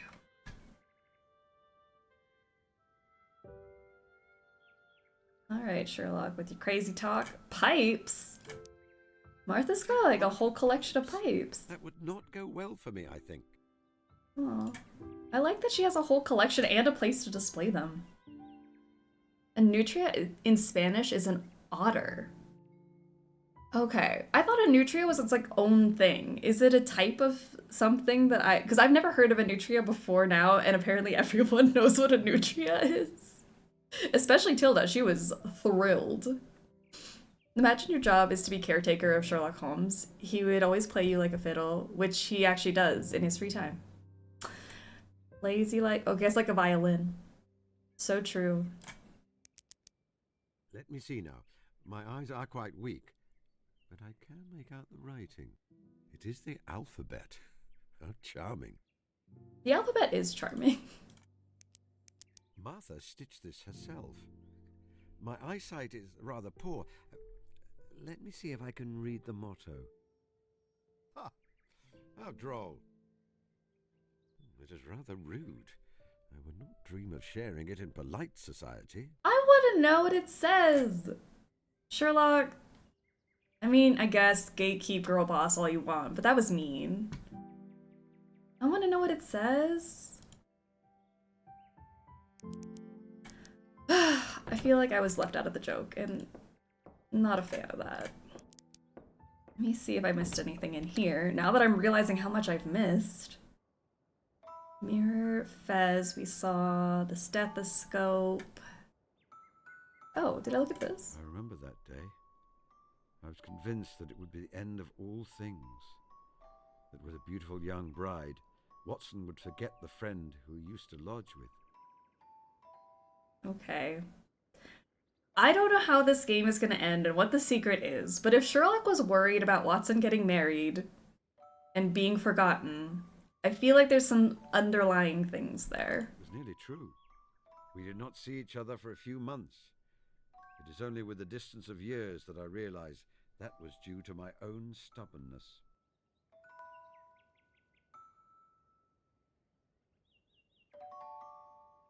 Alright, I think I did look at everything in here then. Let's go.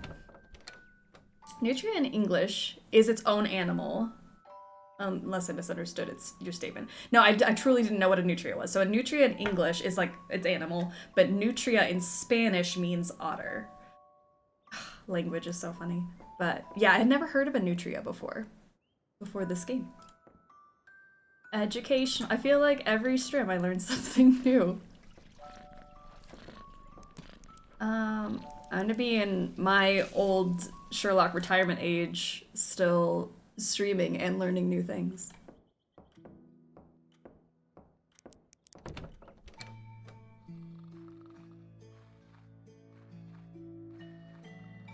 My money is on he's gonna ask Watson to move in with him or something.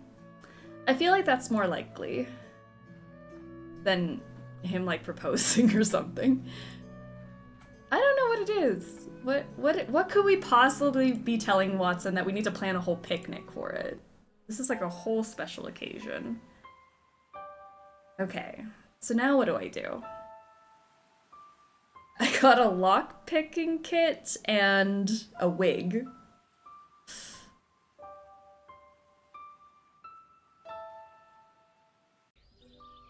Oh, they're gonna share a flat. Good old flat sharers. I guess we can talk with the kids again. I don't want to talk about the honey anymore. Goodbye, Mr. Holmes. Would be cool if there would be different ending solution based on your actions. I feel like I saw somewhere before buying the game that it is like choice based, but I don't know because I haven't really. Well, actually, now that I think about it, I think I have had choices. Because I could have bullied Sanjay way more than I did. Maybe it does affect it. Because I feel like I read that. Let's talk about your cat again. Questions about your cat. I still don't know where your cat is. I will help you find your cat. Really? We've had this conversation. Goodbye, Sanjay. Okay. Goodbye, sir. I'm expecting the worst. He's dying? Not in my cute, wholesome game. Absolutely not. But it also would not be the first game that I'm like, this is so cute and cozy, and then it hits us with trauma. Oh, no. I am not Heracles, you know. Use it how I precisely? don't know, Sherlock. I'm just feeling like I'm missing something. I am not shouting at a distant building. You could try.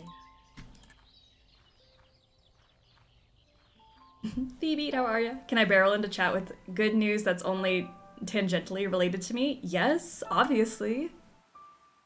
I love a barrel, first of all, and second of all, good news. I think the picnic spot is just like the picnic spot. I don't think there's anything else here.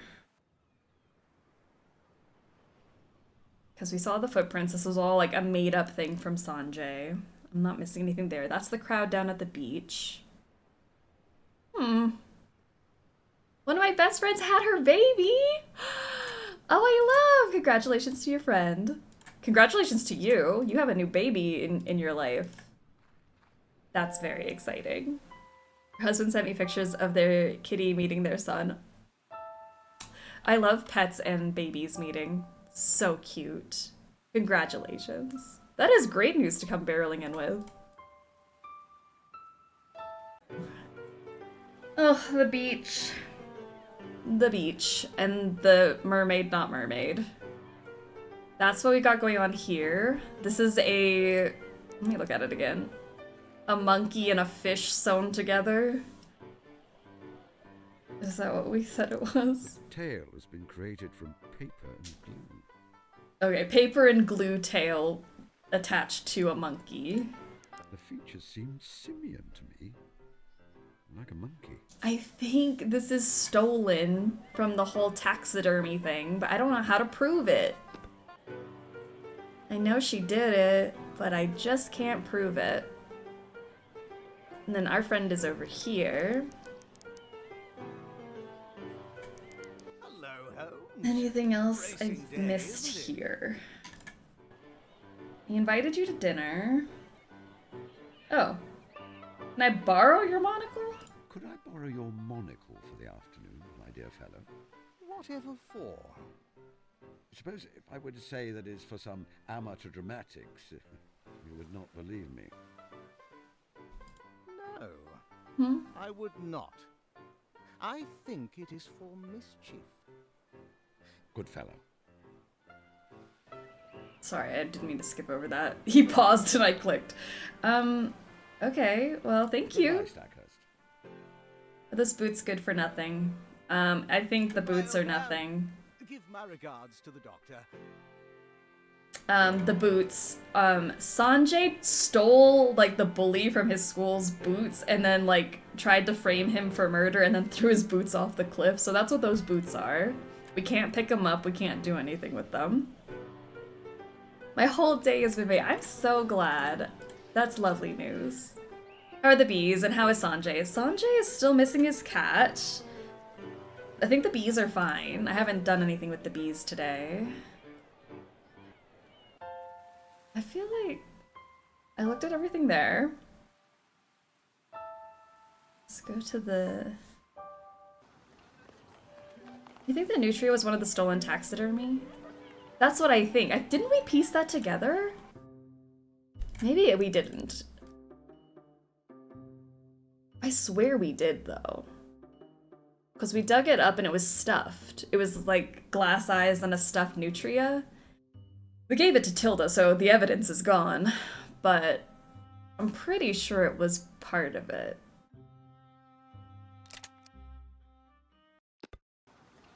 So possibly the game a touch louder? Yeah. Thank you for telling me. It's a really quiet...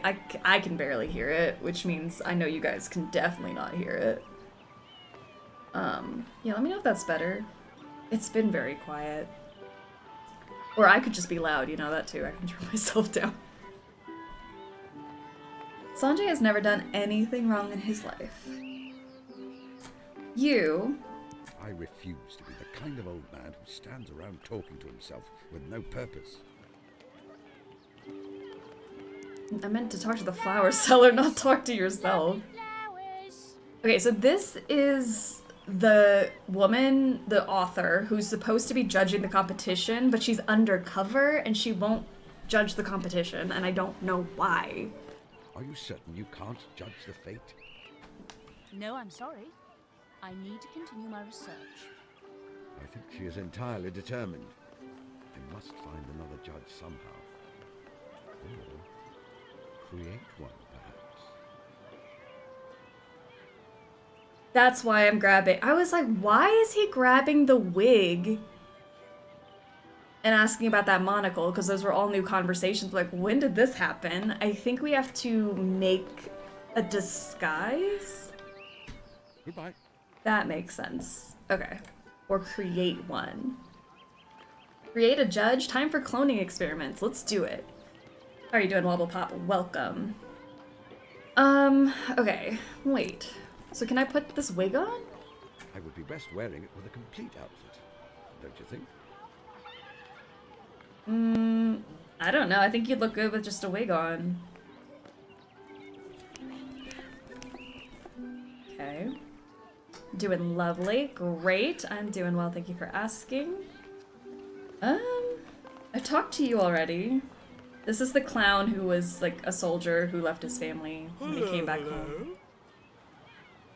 Oh, can you judge? If I give you a wig, would you do it? Judge the village fate.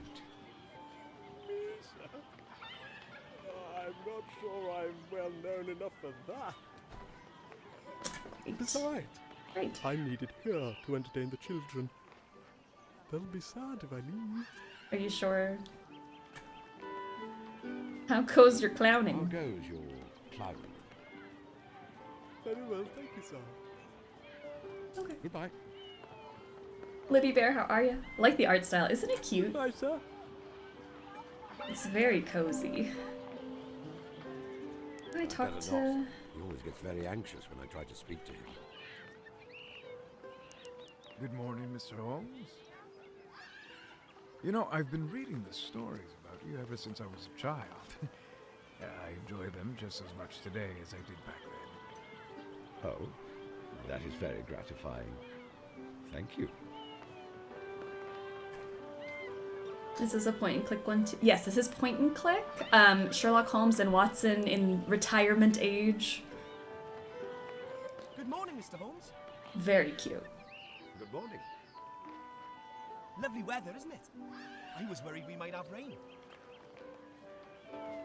Okay, there's nothing there, nothing I've missed. And I'm glad you're doing well. I am also doing well. How goes your clowning? Reputation Taylor's version will release any day now. Very good. That's how the clowning's going. A coconut shy. Hitting one of the coconuts with a ball permits you to keep it. I want one. It is against the rules to simply pick up a coconut. Can you throw a coconut? Because I did do this earlier. Still I nothing. think I'm going to be able to hit it. Still not good at the game, are we, Shirley? Alright, I need someone to judge this competition so I can win the basket of food.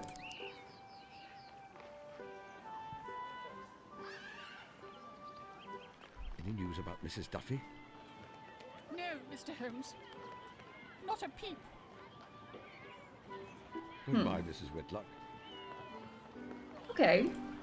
I feel like I'm trying to recap myself from last trip, but everything just feels like, no, I'm still stuck.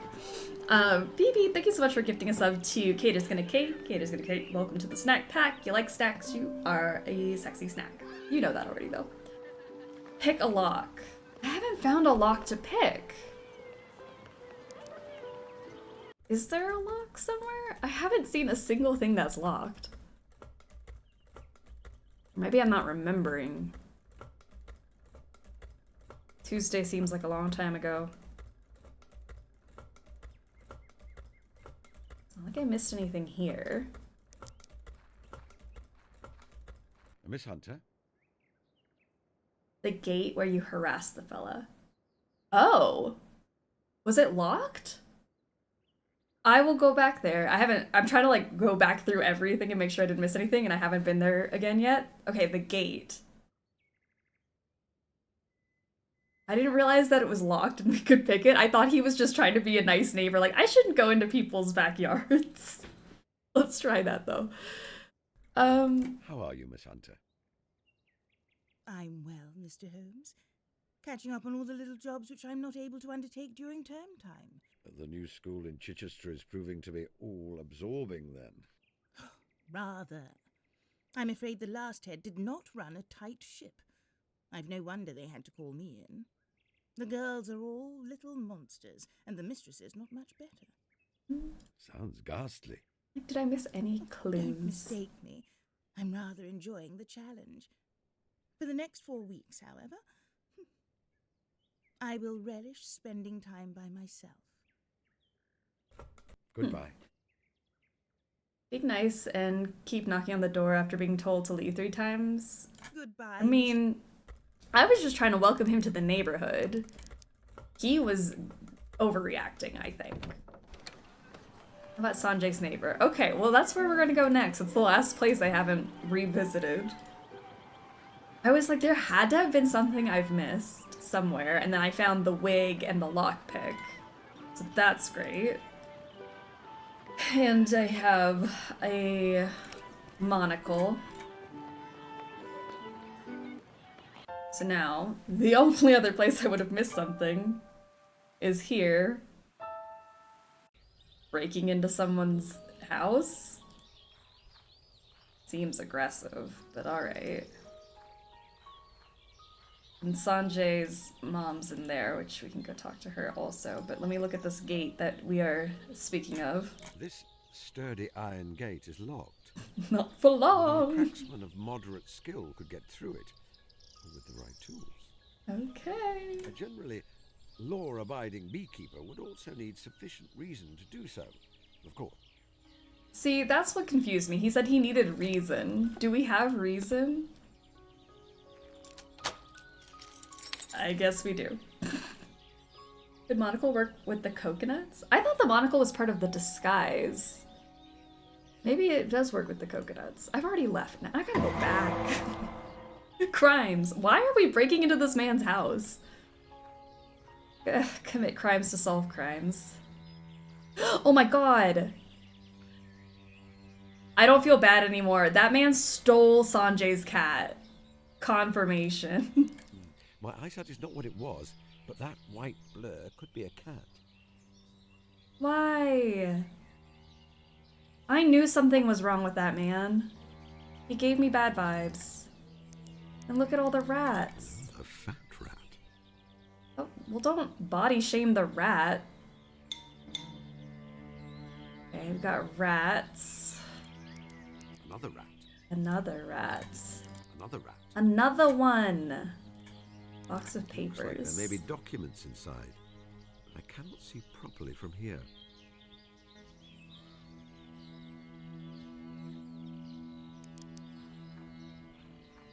Oh, Toby, what are you doing here? The window is locked, but the mechanism is a simple one. Oh, I could make quick work of it with the right tools and with good enough reason. Why do we need reason? Clearly we're just breaking Where would you in. like me to use my tools? On the window. Oh, sorry. No, this is really very sloppy. Certainly I could break in there, retrieve the cat, and consider the case closed. Mm-hmm. And? Yet I feel that I do not yet know the full facts of the situation. So I may miss vital clues pertaining to a larger mystery beneath the obvious. What do you mean we don't know the full facts? We know that this man stole Sanjay's cat. The end. I feel that I should do this later, once I've made further deductions. Let's go make a deduction. Hold on. Okay, there are rats in the house. There we have our motive. The house has an infestation of rats. So he stole Sanjay's cat to get rid of his rats? Like, why can't you get your own cat? The mysterious man knew that next door to his temporary abode was an animal who could remedy the situation. After his attempt to buy the cat failed, he stole it. Does this town have a cat shortage? Why couldn't he get his own cat? But what is there inside the house which is proving to be such a delightful feast for the rats? Oh.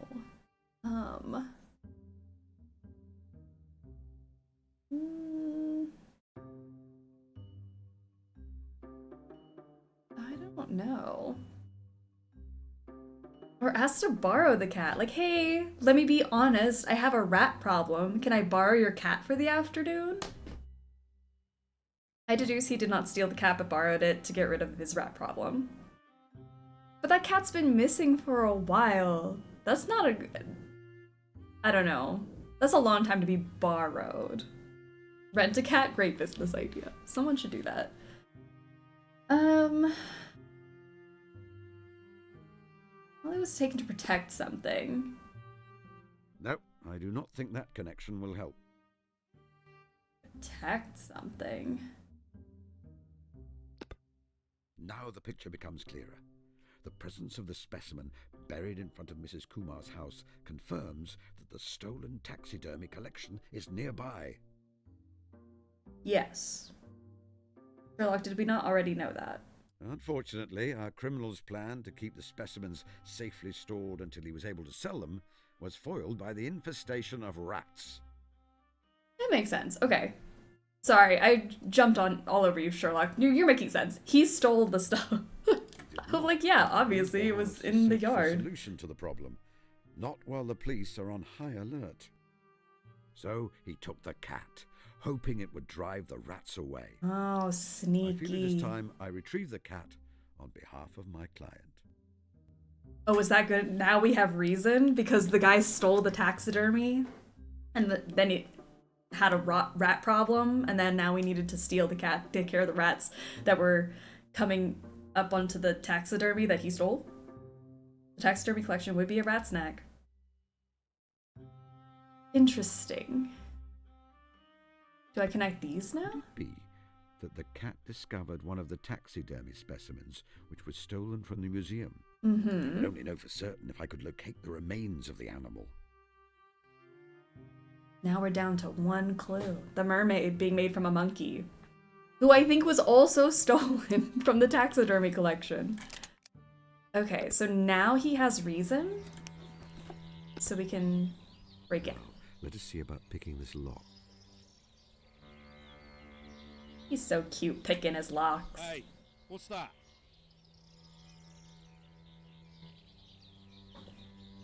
Well, I think before I try that again, I will need to engineer some kind of distraction. engineer a It is the distraction. sort of thing in years past I would have used Watson for.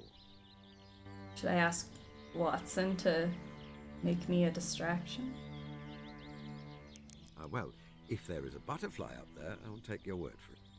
I would have struggled to see a butterfly in a tree that distance away, even as a young man. Okay. Well, did Toby help? Toby. Ah, Toby, if only you could speak. Oh, don't worry, Master.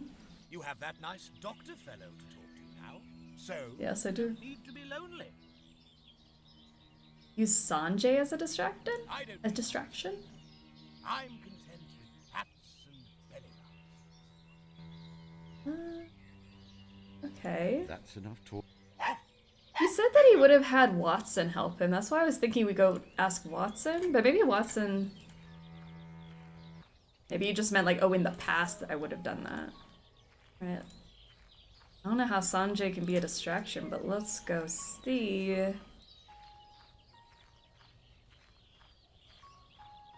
Toby... I think Toby's done his help. Toby would have been great if Toby was like pawing at the door or something. How do we distract the man? The very rude man, might I add. Would you like to be a distraction? Ah! I have need of your assistance. I have a new conversation topic. Thank goodness. Me? You want me to help you? Yes. Me? Help? You? Help? Don't make me retract what I said, Sanjay, please. That is the general idea. Like the street urchins you used to get to help you. Does that make me... Am I... a Baker Street irregular? It is Sanjay's cat after all. You know what? Actually, he should help us. Why aren't you helping look for your cat? I wanted to be a Baker Street irregular my whole entire life. But I heard they were a pretty exclusive bunch. We're not on Baker Street. Let the kid dream. Aww. Sherlock just like shattering this kid's heart every turn is I devastating. Something even more rare. The leader of a new division. Okay, thank you. The Fulworth Peculiars, perhaps. Oh, can I be a peculiar too? Naturally. However, I think that Sanjay must be the leader. Oh, On to I business. take it back. Sanjay, That was I cute. need you to provide a distraction while I break into your neighbor's house to rescue Kalu. You mean you're so nefarious, you've been forced to operate outside of the law? I will understand if you want no part of it. You can trust me, Mr. Holmes. Then let us be off. What do you want? Good morning, sir. Do you know how to escape from a locked room which doesn't have a carpet if a key has been left in the lock? I beg your pardon? You only need a newspaper or something similar and some stiff wire. You see, what you do is you slide the newspaper underneath the door and then you put the wire in the keyhole. Classic. Why are you telling me this? I thought you might find it interesting. Useful, even. As a master criminal. Oh. What did you just call Don't me? call him out like that. A master criminal. It's obvious you are one. I deduced it. Now, do you want to hear about how to escape a locked room? Honestly, you'll find it ever so interesting. Sanjay! You can't just tell people they're criminals. Go on then. All right. So what you do is... Oh, we're sneaking. Hold on. Let me just sneaky by real quick. Alright. They're bonding over their criminal activities. Good for them. Okay, so now get through the window. Of course, bank holidays are the best day to try to rob a bank because... Sanjay is doing a fine job at keeping him distracted. Now I can get to work. Lovely. Sherlock's so limber. What we can find. What can we find? Okay, well first, let's grab the cat. Come here, good pusscat. Now, would you mind hopping in my pocket? Get in my pocket. There's a good girl. Should we save the rats too? These poor rats. What will I do with it? Having picked it up. I don't know. Start a rat farm. No, I think I will not be picking up any living rodents today. What a buzzkill. Surely I don't need to carry the entire box around with me. Okay. Now let us see what we have here. There is a list of taxidermized animals which have been stolen. Includes a nutria and... Interesting. A chimpanzee. Otherwise known as a monkey. I think I will take these papers with me. They may be useful. Maybe. I think I will take these papers with me. They may be useful. You did say that already, Sherlock. I believe you. Okay, now I got the cat. If I have everything I need. Let me see if I can make my exit as elegantly as I got in here. Nina's rat farm. I would love a rat farm. Like, these poor rats are just trapped in here, too. The cat. So cute. Alright, so...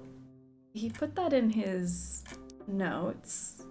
So the mermaid is made from a monkey, and one of the stolen animals is a monkey. Do you think that's a coinky-dink? The papers I collected revealed that one of the missing specimens was a monkey, and Professor Rishi's mermaid has quite distinctly simian features.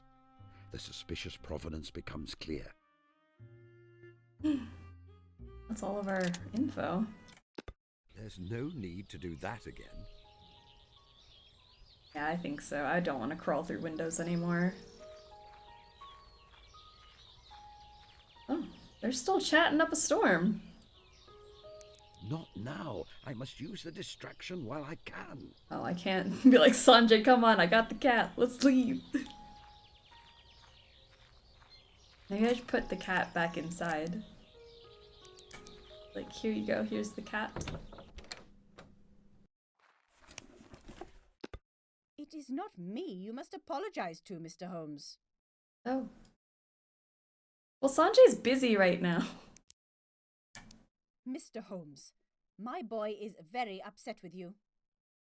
Could have fooled me. We had a misunderstanding. I will make it right. He's having the time of his life right now. May I buy some fabric from you? I suppose I should accept your custom. What color would you like, and what length? Oh. A lady's dress. Fabric for a lady's dress. Oh, for my costume. My disguise. What color is That makes fashionable sense. for an older lady? Red is quite popular this season. Then I shall have red. Here you are, sir. Thank you. Okay. Well, I cannot sew. I will need to find someone who can. Oh, duh. It's just fabric. It's not an actual lady's dress. Red. I know. This is gonna look great. Does Sherlock wear the costume or do I give it to somebody? Because I could have... Well, I guess Ruffles said he wasn't going to judge the competition. Sanjay's bullying a criminal. He's having the time of his life. I know. She's like, you made my son upset. I'm like, he is thrilled. to be a full worth peculiar. Is that what he called him? All right, maybe I go find Sanjay over here. Maybe he's over here now. There he is. All right, cat. Here is your cat, Sanjay. Here you go. Enjoy. Stop, they're adorable. Oh, you rescued her. I knew you could do it, Mr. Holmes. Think nothing of it. Recovering her gave me a most diverting afternoon. Now, could you please inform your mother that I've thoroughly made amends? Of course.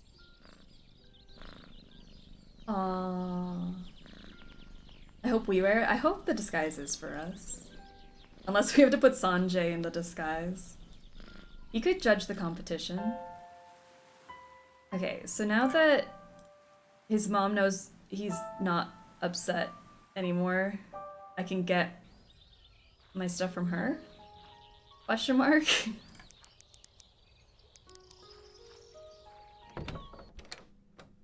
Maybe? Good day, Mrs. Kumar. Good morning, Mr. Holmes. Oh, yeah. There we I go. have made things up with Sanjay. Now, about that cordial. Ah, very well, Mr. Holmes. I apologize for being so short with you earlier. Sanjay is a bright, sensitive boy, and I do not like to see him upset. He's a criminal, but okay. I understand he has trouble from the other boys at school. Yes. They know that he is shy and a little unusual in his interests, so they make nasty jokes about him. He does not have a single friend.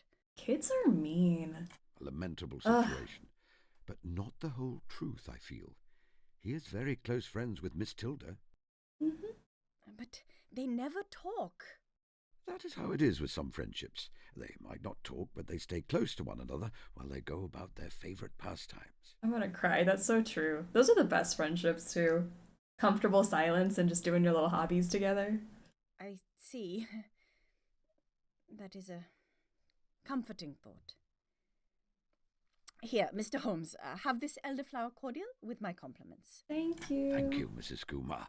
The picnic is coming together. Goodbye, Mrs. Kumar. Introverts unite. Really, like, that's the best. Goodbye, Mr. Holmes. All right. Parallel Play Nation, rise up. Honestly, I don't want to go out. Like, just go to someone's house, have someone come over to your house, just do your hobbies next to each other. Parallel play. Love it. Oh, the fabric sewing dress thing? That made a lot of sense. Excuse me. Sanjay plus the Newt girl, new judge. That's what I was saying, like, just stack two children on top of each other, throw a dress on them. The new judge. Let's figure out how to make this dress.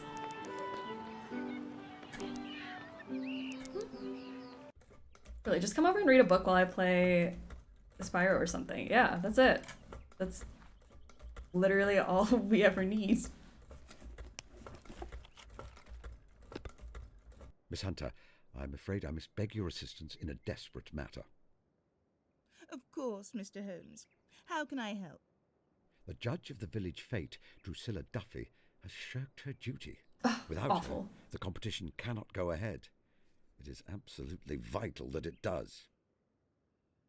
It is vital. Otherwise, how will Watson know how he truly feels? I have known you many years. You have been a capable ally in the past.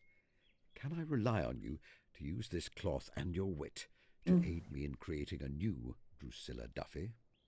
Cloth and wit together? Of course, Mr. Holmes. It sounds rather fun to be a famous mystery writer for an hour or two.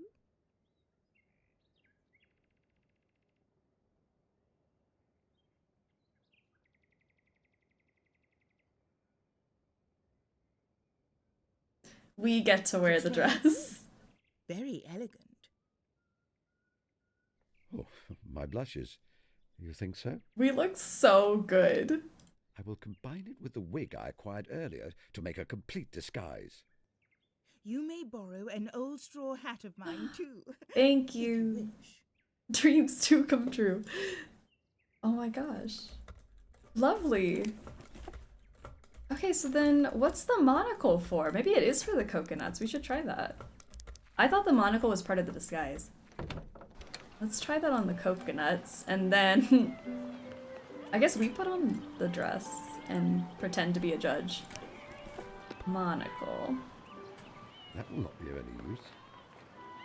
What's the monocle for? That will not be... Why did I steal this man's monocle? Alright, let's put our... One outfit moment, on? please. Oh, one moment.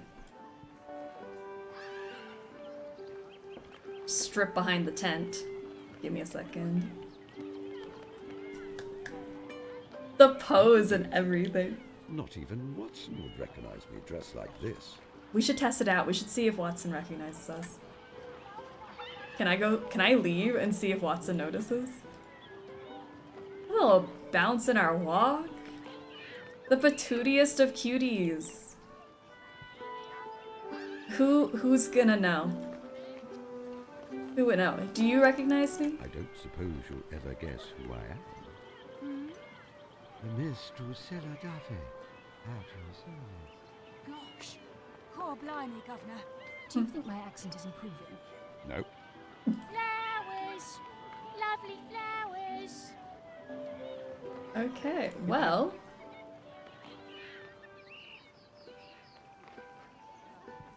Oh, I don't want to stroll around the countryside dressed like this. I will take it off. No! Don't take it off! Oh, tragic. He's gonna tell Nina it's a limp. One moment. Fine. It was a nice sassy limp, okay? And I enjoyed it.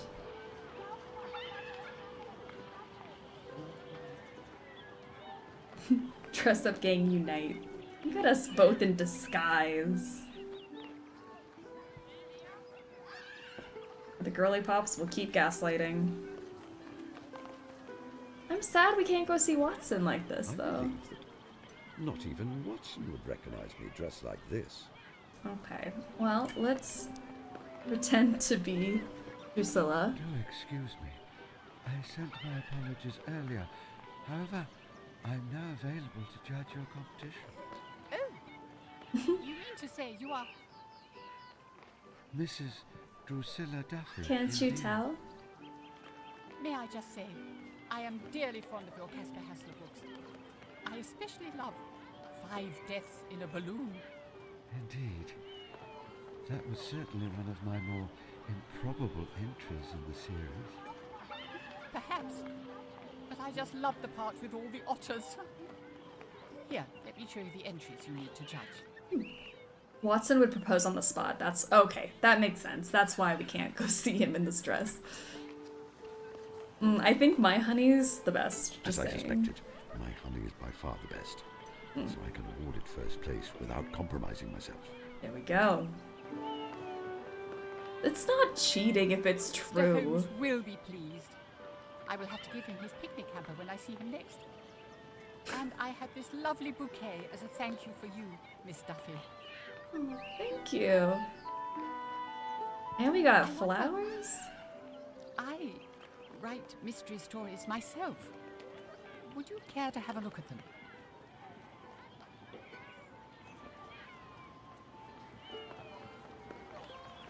Send them to my secretary. Certainly. You must send them to my secretary. You have the details, correct? Yes. Thank you so much. And thank you once again for judging the fate. Excuse me a moment. Mrs. Duffy? I'm not here. I'm not here. I mean, I did want to see him in this dress, so... Maybe? Forgive me, but I am a great admirer of your work. I wondered if you might sign my copy of one of your Caspar Hassler mysteries? Oh. Of course. To what name should I sign it? Play it cool, Sherlock. I gotcha. Dr. John Watson, if you please. Thank you so much. Dr. Watson? Could it be that you are the writer of the Sherlock Holmes story? Sherlock, stop. Indeed, I am. How nice to know I am known by such a fine writer as yourself. I adore your writing. Are you and Mr. Holmes still close? Let me get into your business real quick. Hold on. What do you actually think about Sherlock? Are you and Mr. Holmes still close? Some of your stories made me concerned that you had grown apart. Yes, girl, get that tea. Sherlock is slick. I believe our bond is as strong as ever. It is simply that our paths have taken us in different directions in recent years. I remained a busy doctor, while Holmes has undergone a quiet metamorphosis. The fruition of a process which I believe began many years ago on a mountain in Tibet. A metamorphosis, you say? Is he greatly changed? Yes, he is. My readers would like to think of him forever bounding through London streets like a spaniel, lusting after the stimulation of the chase. Sometimes I do miss that young fellow. However, I have come to see that as an awkward chrysalid stage of his life. Sometimes I feared he would not survive it. What emerged from that cocoon is a different kind of man. He has one foot beyond some veil, and a kind of peace has settled on him. He is content. Sherlock Holmes. Content. It is a beautiful thing. Dr. Watson putting a lot of thought into this. Yeah. I feel like we said too much. I'm gonna throw up and cry. Our bond is as strong as ever. They're so cute. Do you live in the area? Would you like to? Do you live in the area, Dr. Watson? Presently, I am only a visitor. However, I have been considering making a move. You have? Yes. I feel I have seen too much war and death. It is about time I took up my ease. It is really only a question of logistics, practical arrangements, finding a home, not wishing to intrude on another's solitude. I can help with the finding a home part. Just saying. Hair is like in my face today. I adore you. You're writing, Doctor. That is high praise coming from such a renowned writer. Surely, you do my little sketches too much credit. Absolutely not, sir. People will be reading your stories a century from now. I know that there are some who say that mysteries are not high art. We must ignore them. We bring moments of joy and escape into the lives of our readers. What could be more important? Goodbye, Dr. Watson. I'm afraid I must be going. Goodbye, Mrs. Duffy. Aww. We need them to kiss. We need to kiss him with carnal tenderness and never let go of his embrace. I suppose I should return to my usual self. They're so cute. Even if it doesn't end up in a romantic relationship, like, this is such a cute relationship. They're so close. Too much, Sherlock. Too much, but I would do the same. Okay, so I have some flowers. I have our cordial. Oh, let me get my basket. I won, clearly. So good to see our local celebrity here in the village. I have come to collect my prize. I won the competition for the best honey, I see. You did, Mr. Holmes. What a shame you missed, Miss Duffy. Here is your prize, this lovely picnic hamper. Goodbye, Mrs. Whitlock. Goodbye, Mr. Holmes. Okay. Now, what am I missing?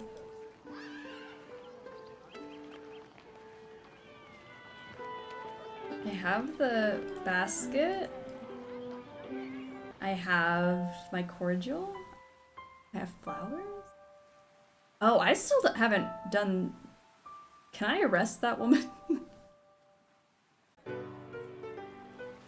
Coconuts. What are the coconuts for? Are the coconuts just there to distract me?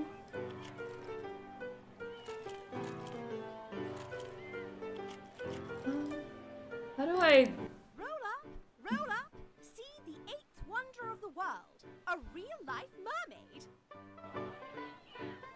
You refuse to leave the beach. Not until I have satisfied my public, sir. Coconuts throw one to knock her out.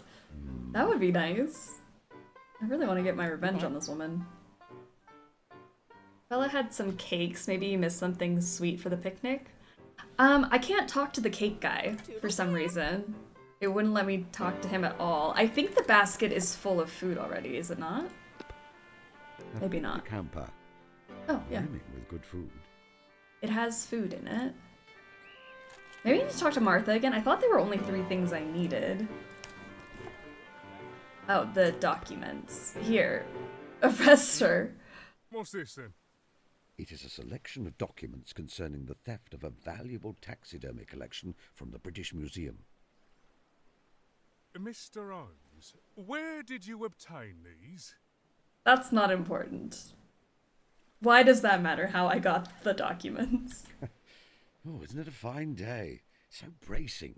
I do love the beach. Mr. Holmes, I should warn you. You have the documents. I relinquish all claim on them. No doubt an ambitious man such as yourself would find solving a case which seems to have baffled even Scotland Yard useful to his career? Well, yes. Then let us set aside their provenance for the moment. I will simply say that you may wish to pay a probing call on Mrs. Kumar's neighbour later today. He must be a keen naturalist. Just to He has check a most in on him. Fascinating menagerie in his cottage. I would also draw your attention to one of the names on the list, a Miss Pippi Ricci. What? You didn't Right, hear then. it from me, She's though. nicked. Miss, you just come along to the station and explain this document to me. What?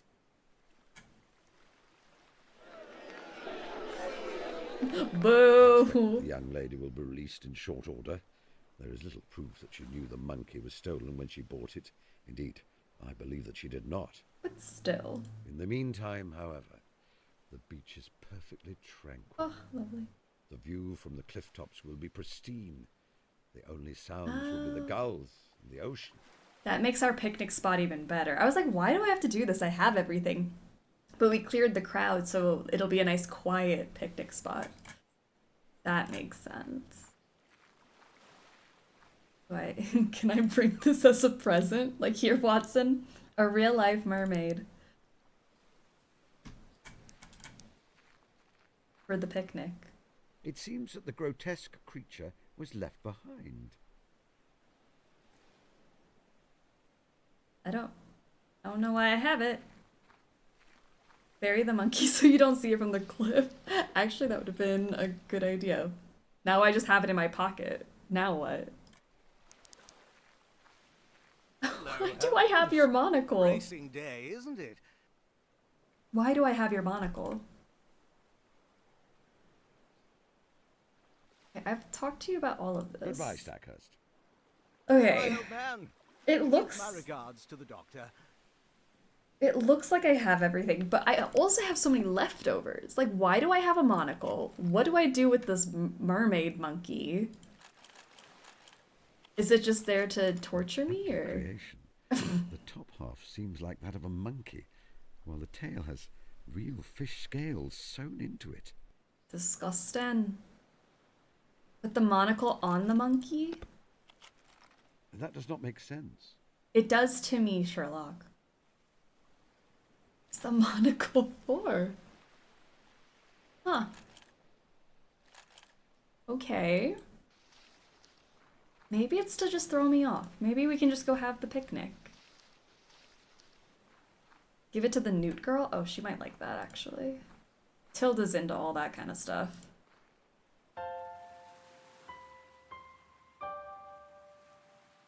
Or I could save it for Watson if he might like it. Here, do you want this? Just giving her all the taxidermy. I have an object you may find of supreme interest, Miss Tilly. I was kidding. Oh! It looks like the skull of some kind of marmoset, but someone's put a tail on it and made it look like a horrible sea creature. How silly. I love her. You may consider it to be yours. Really? Thank you, Mr. Holmes. You're welcome. Oh, she's playing with it. That's kind of creepy. But you do you, girl. Remember to wash your hands later. Okay, good. Tilda gonna get illegal taxidermy. I mean, can we... I don't think we should be giving her the stuff that's involved in a crime. But, alright. Let's go to our picnic spot. Put my basket down? No, I'm saving it for Watson. Oh, wait, I think there's that option to talk to Watson, and it's like, oh, I have a surprise for you, and then it's like picnic time. Let's try that. What is the monocle for? It's gonna bug me. She's a cheery Wednesday Addams, truly. If she loves the taxidermied monkey, more power to her. Okay. Watson, Then. wake up.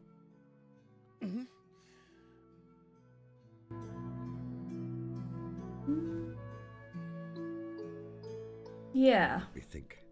Am I ready to spring my surprise on Watson?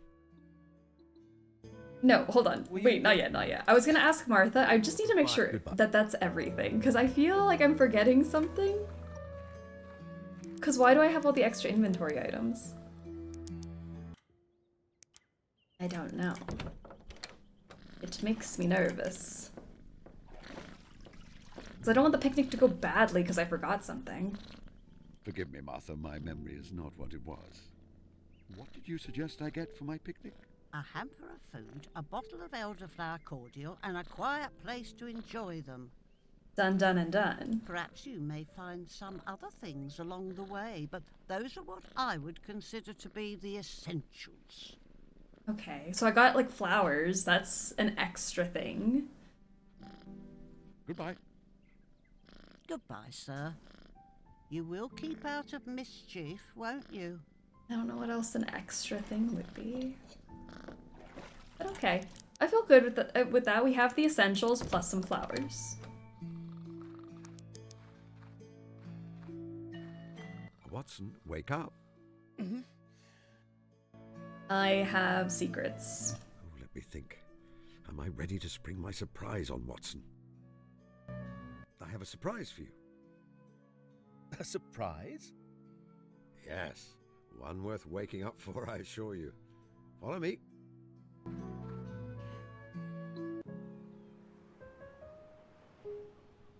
And Toby came with.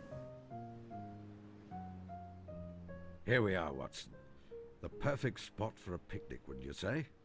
The swooping vistas, the tang of sea salt in the air. Adorable. The view certainly is breathtaking. You are so fortunate to have this on your doorstep. It makes one never want to see London again. So about that, would you like to move in with me? After so long here alone, I have almost forgotten my fortune. When one has experienced a thing many times, a receptive companion works wonders to rekindle the enjoyment. That is your greatest gift, my dear fellow. It always was. I worked many cases alone, but it is the ones where you accompanied me that are the most treasured in my memory. Thank you, Holmes.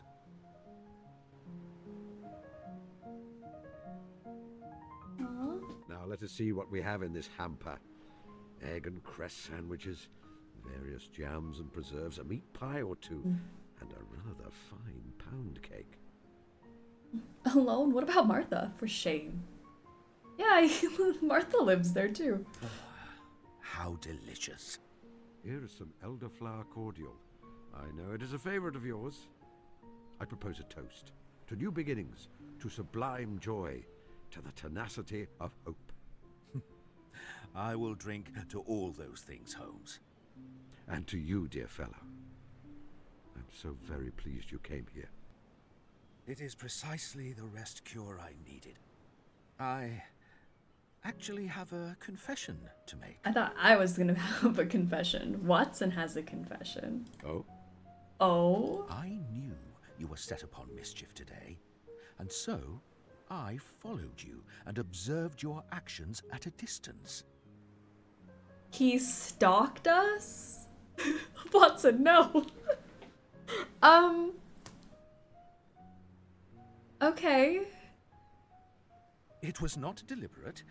I intended to make myself fully known to you, but it became obvious that you had some secret plan. And, well, I was curious. I am sorry, dear fellow. You saw us change? Okay. You followed me. I did not see you. Is it cute or creepy? I don't know. You taught me that when you are covertly following someone, that is precisely what the person should see. Every time I returned to my house, you were there, asleep. I am no actor, but even I can feign being asleep, Holmes. Watson, you are extraordinary. Absolutely It's both. extraordinary. Creepy and cute. I feel like Sherlock's into this though, so leaning more to the cute Look side. at that gentleman with the little girl. The one I was surprised to see you hold so much avuncular feeling for. Father and daughter? Yes, there is no mistaking it. Aw. They are a perfectly matched pair. I'm glad they reunited. Look at them! Ah! I must take you to meet her. She is a sweet little thing and very intelligent. I love Tilda. I would like that. It was good of you to enlist the help of that little fellow Sanjay in that caper with the stolen taxidermy specimens, especially after you hurt his feelings so. Especially after you bullied him. You talked to him, didn't you? He was terribly upset with me. And then I was suddenly quite forgiven. I put it down to the caprice of youth, but it was you, wasn't it? Yes. I overheard you talking to the boy and saw his reaction. Later, after you had left, I introduced myself to him. He was rather overawed. I informed him that you did not mean to upset him. And when he told me of the problem with his cat, I told him that I was certain you would find it if asked to help. I'm pleased you proved me right. Okay, so I was just trying to plan a picnic and you made me solve a bunch of mysteries. The heck? Scheming. I saw that you gave the police the evidence required to arrest that young lady, Miss Ricci. It seemed a shame. Such an intelligent, spirited girl. I'm sorry. She was doing illegal things.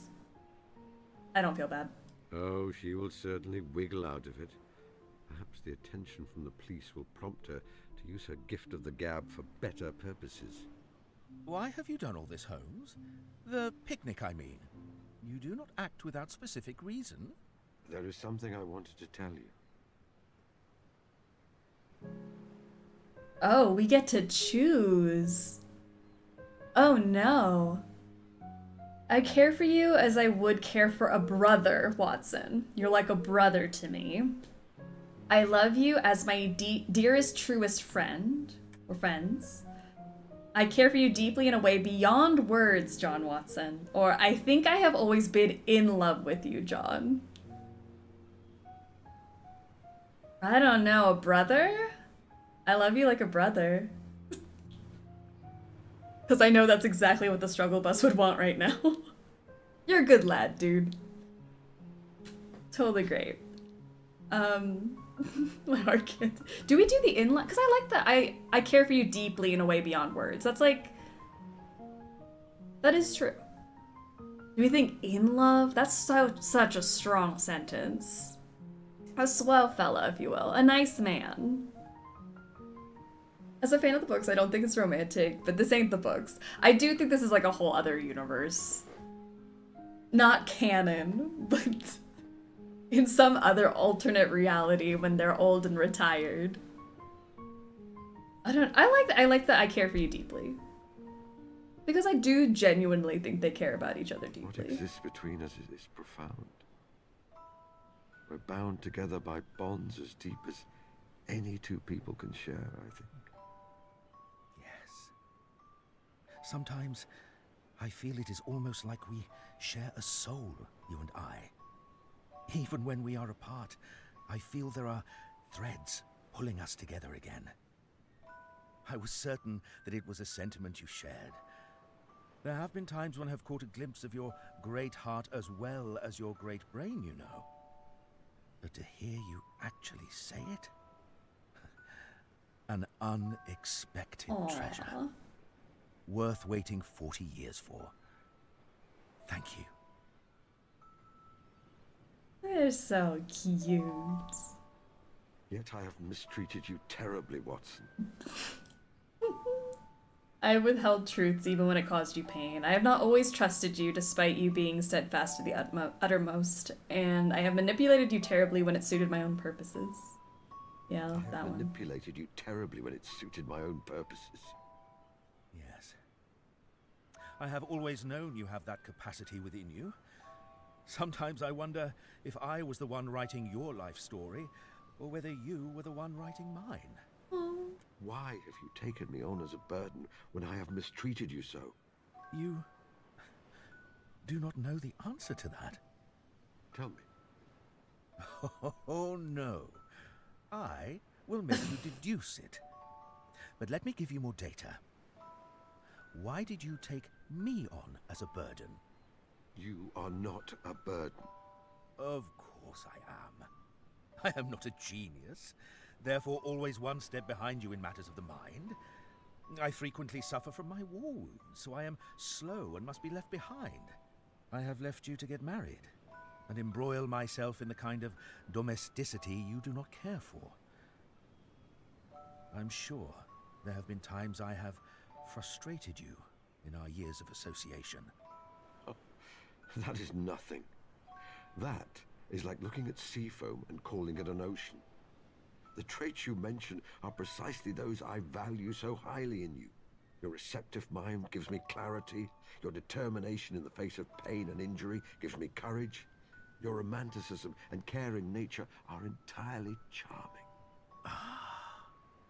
So, you would say that sometimes the things we find most difficult about a person are also an aspect of the things we love most about them. I am a fool. No, Holmes. You are fallible. Thank heavens for that. Stop. So cute. What will you do now? How long are you able to stay? Suppose you're anxious to return. How long can you stay? How long are you able to stay here? That is not the question, surely. I am able to stay indefinitely. If I have sufficient invitation. You have all the invitation. My cottage is yours. It always was. It always has been. Here, please, Watson. Please stay here. I have missed you terribly. I wish you to stay here and never be gone from me again. I like this one. It always was. It always has been. That's so cute. Holmes, you are trembling. Oh no. Confound snakes and air guns and waterfalls and maddening poisons. This is fear. Oh. Whatever are you afraid of? You have artfully opened the way for me to ask you to stay here. For this to be your home as much as mine. But I'm afraid I will treat you badly. We will quarrel terribly, and then I will lose you again. Of course we will quarrel. You think that two caring people whose lives are caught up together never get thoroughly sick of each other? When we do, we shall see it through together. This is too I cute. think there will be no more partings. Except the one brought about by death himself. Oh, there he goes, being morbid again. Even he may have a hard time of it. You promise it, Watson? Yes. I promise it. Then I shall promise too. No more partings. This is dumb cute.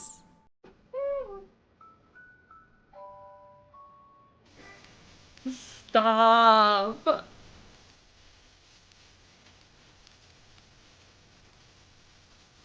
No kiss. Oh. Like, even though we didn't say the in love option, like, it can be implied either way, I guess. Like, platonically soulmates. Or maybe they're romantically involved, I don't know. But I do know they belong with each other. Kicking, screaming, throwing my body at the wall. Ah. Adorable. Great game. This is very cute. Very different Sherlock Holmes take, which I like. Because you know, some of those Sherlock Holmes games can be very frustrating. This was just adorable, cutesy guys. So glad I made it in time to see the ending. I'm glad you did. Welcome, Thunder Clouds. Adorable. And I'm glad that it, like, leaves it for you to decide at the end how you want to do it. It's, like, open for replays. They're actual roommates now. Lovely platonic game. Actually roommates. Oh.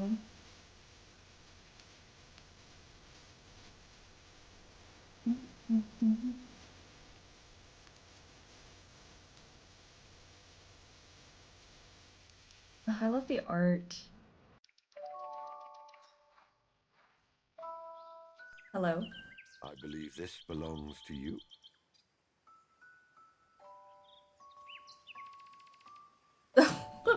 Number one honey in all the land. I should observe the ancient custom which says that bees should be informed of significant events in the life of their keeper. Births, deaths, marriages, and so forth. Watson shall be staying here permanently. It's only right that you know. Aww.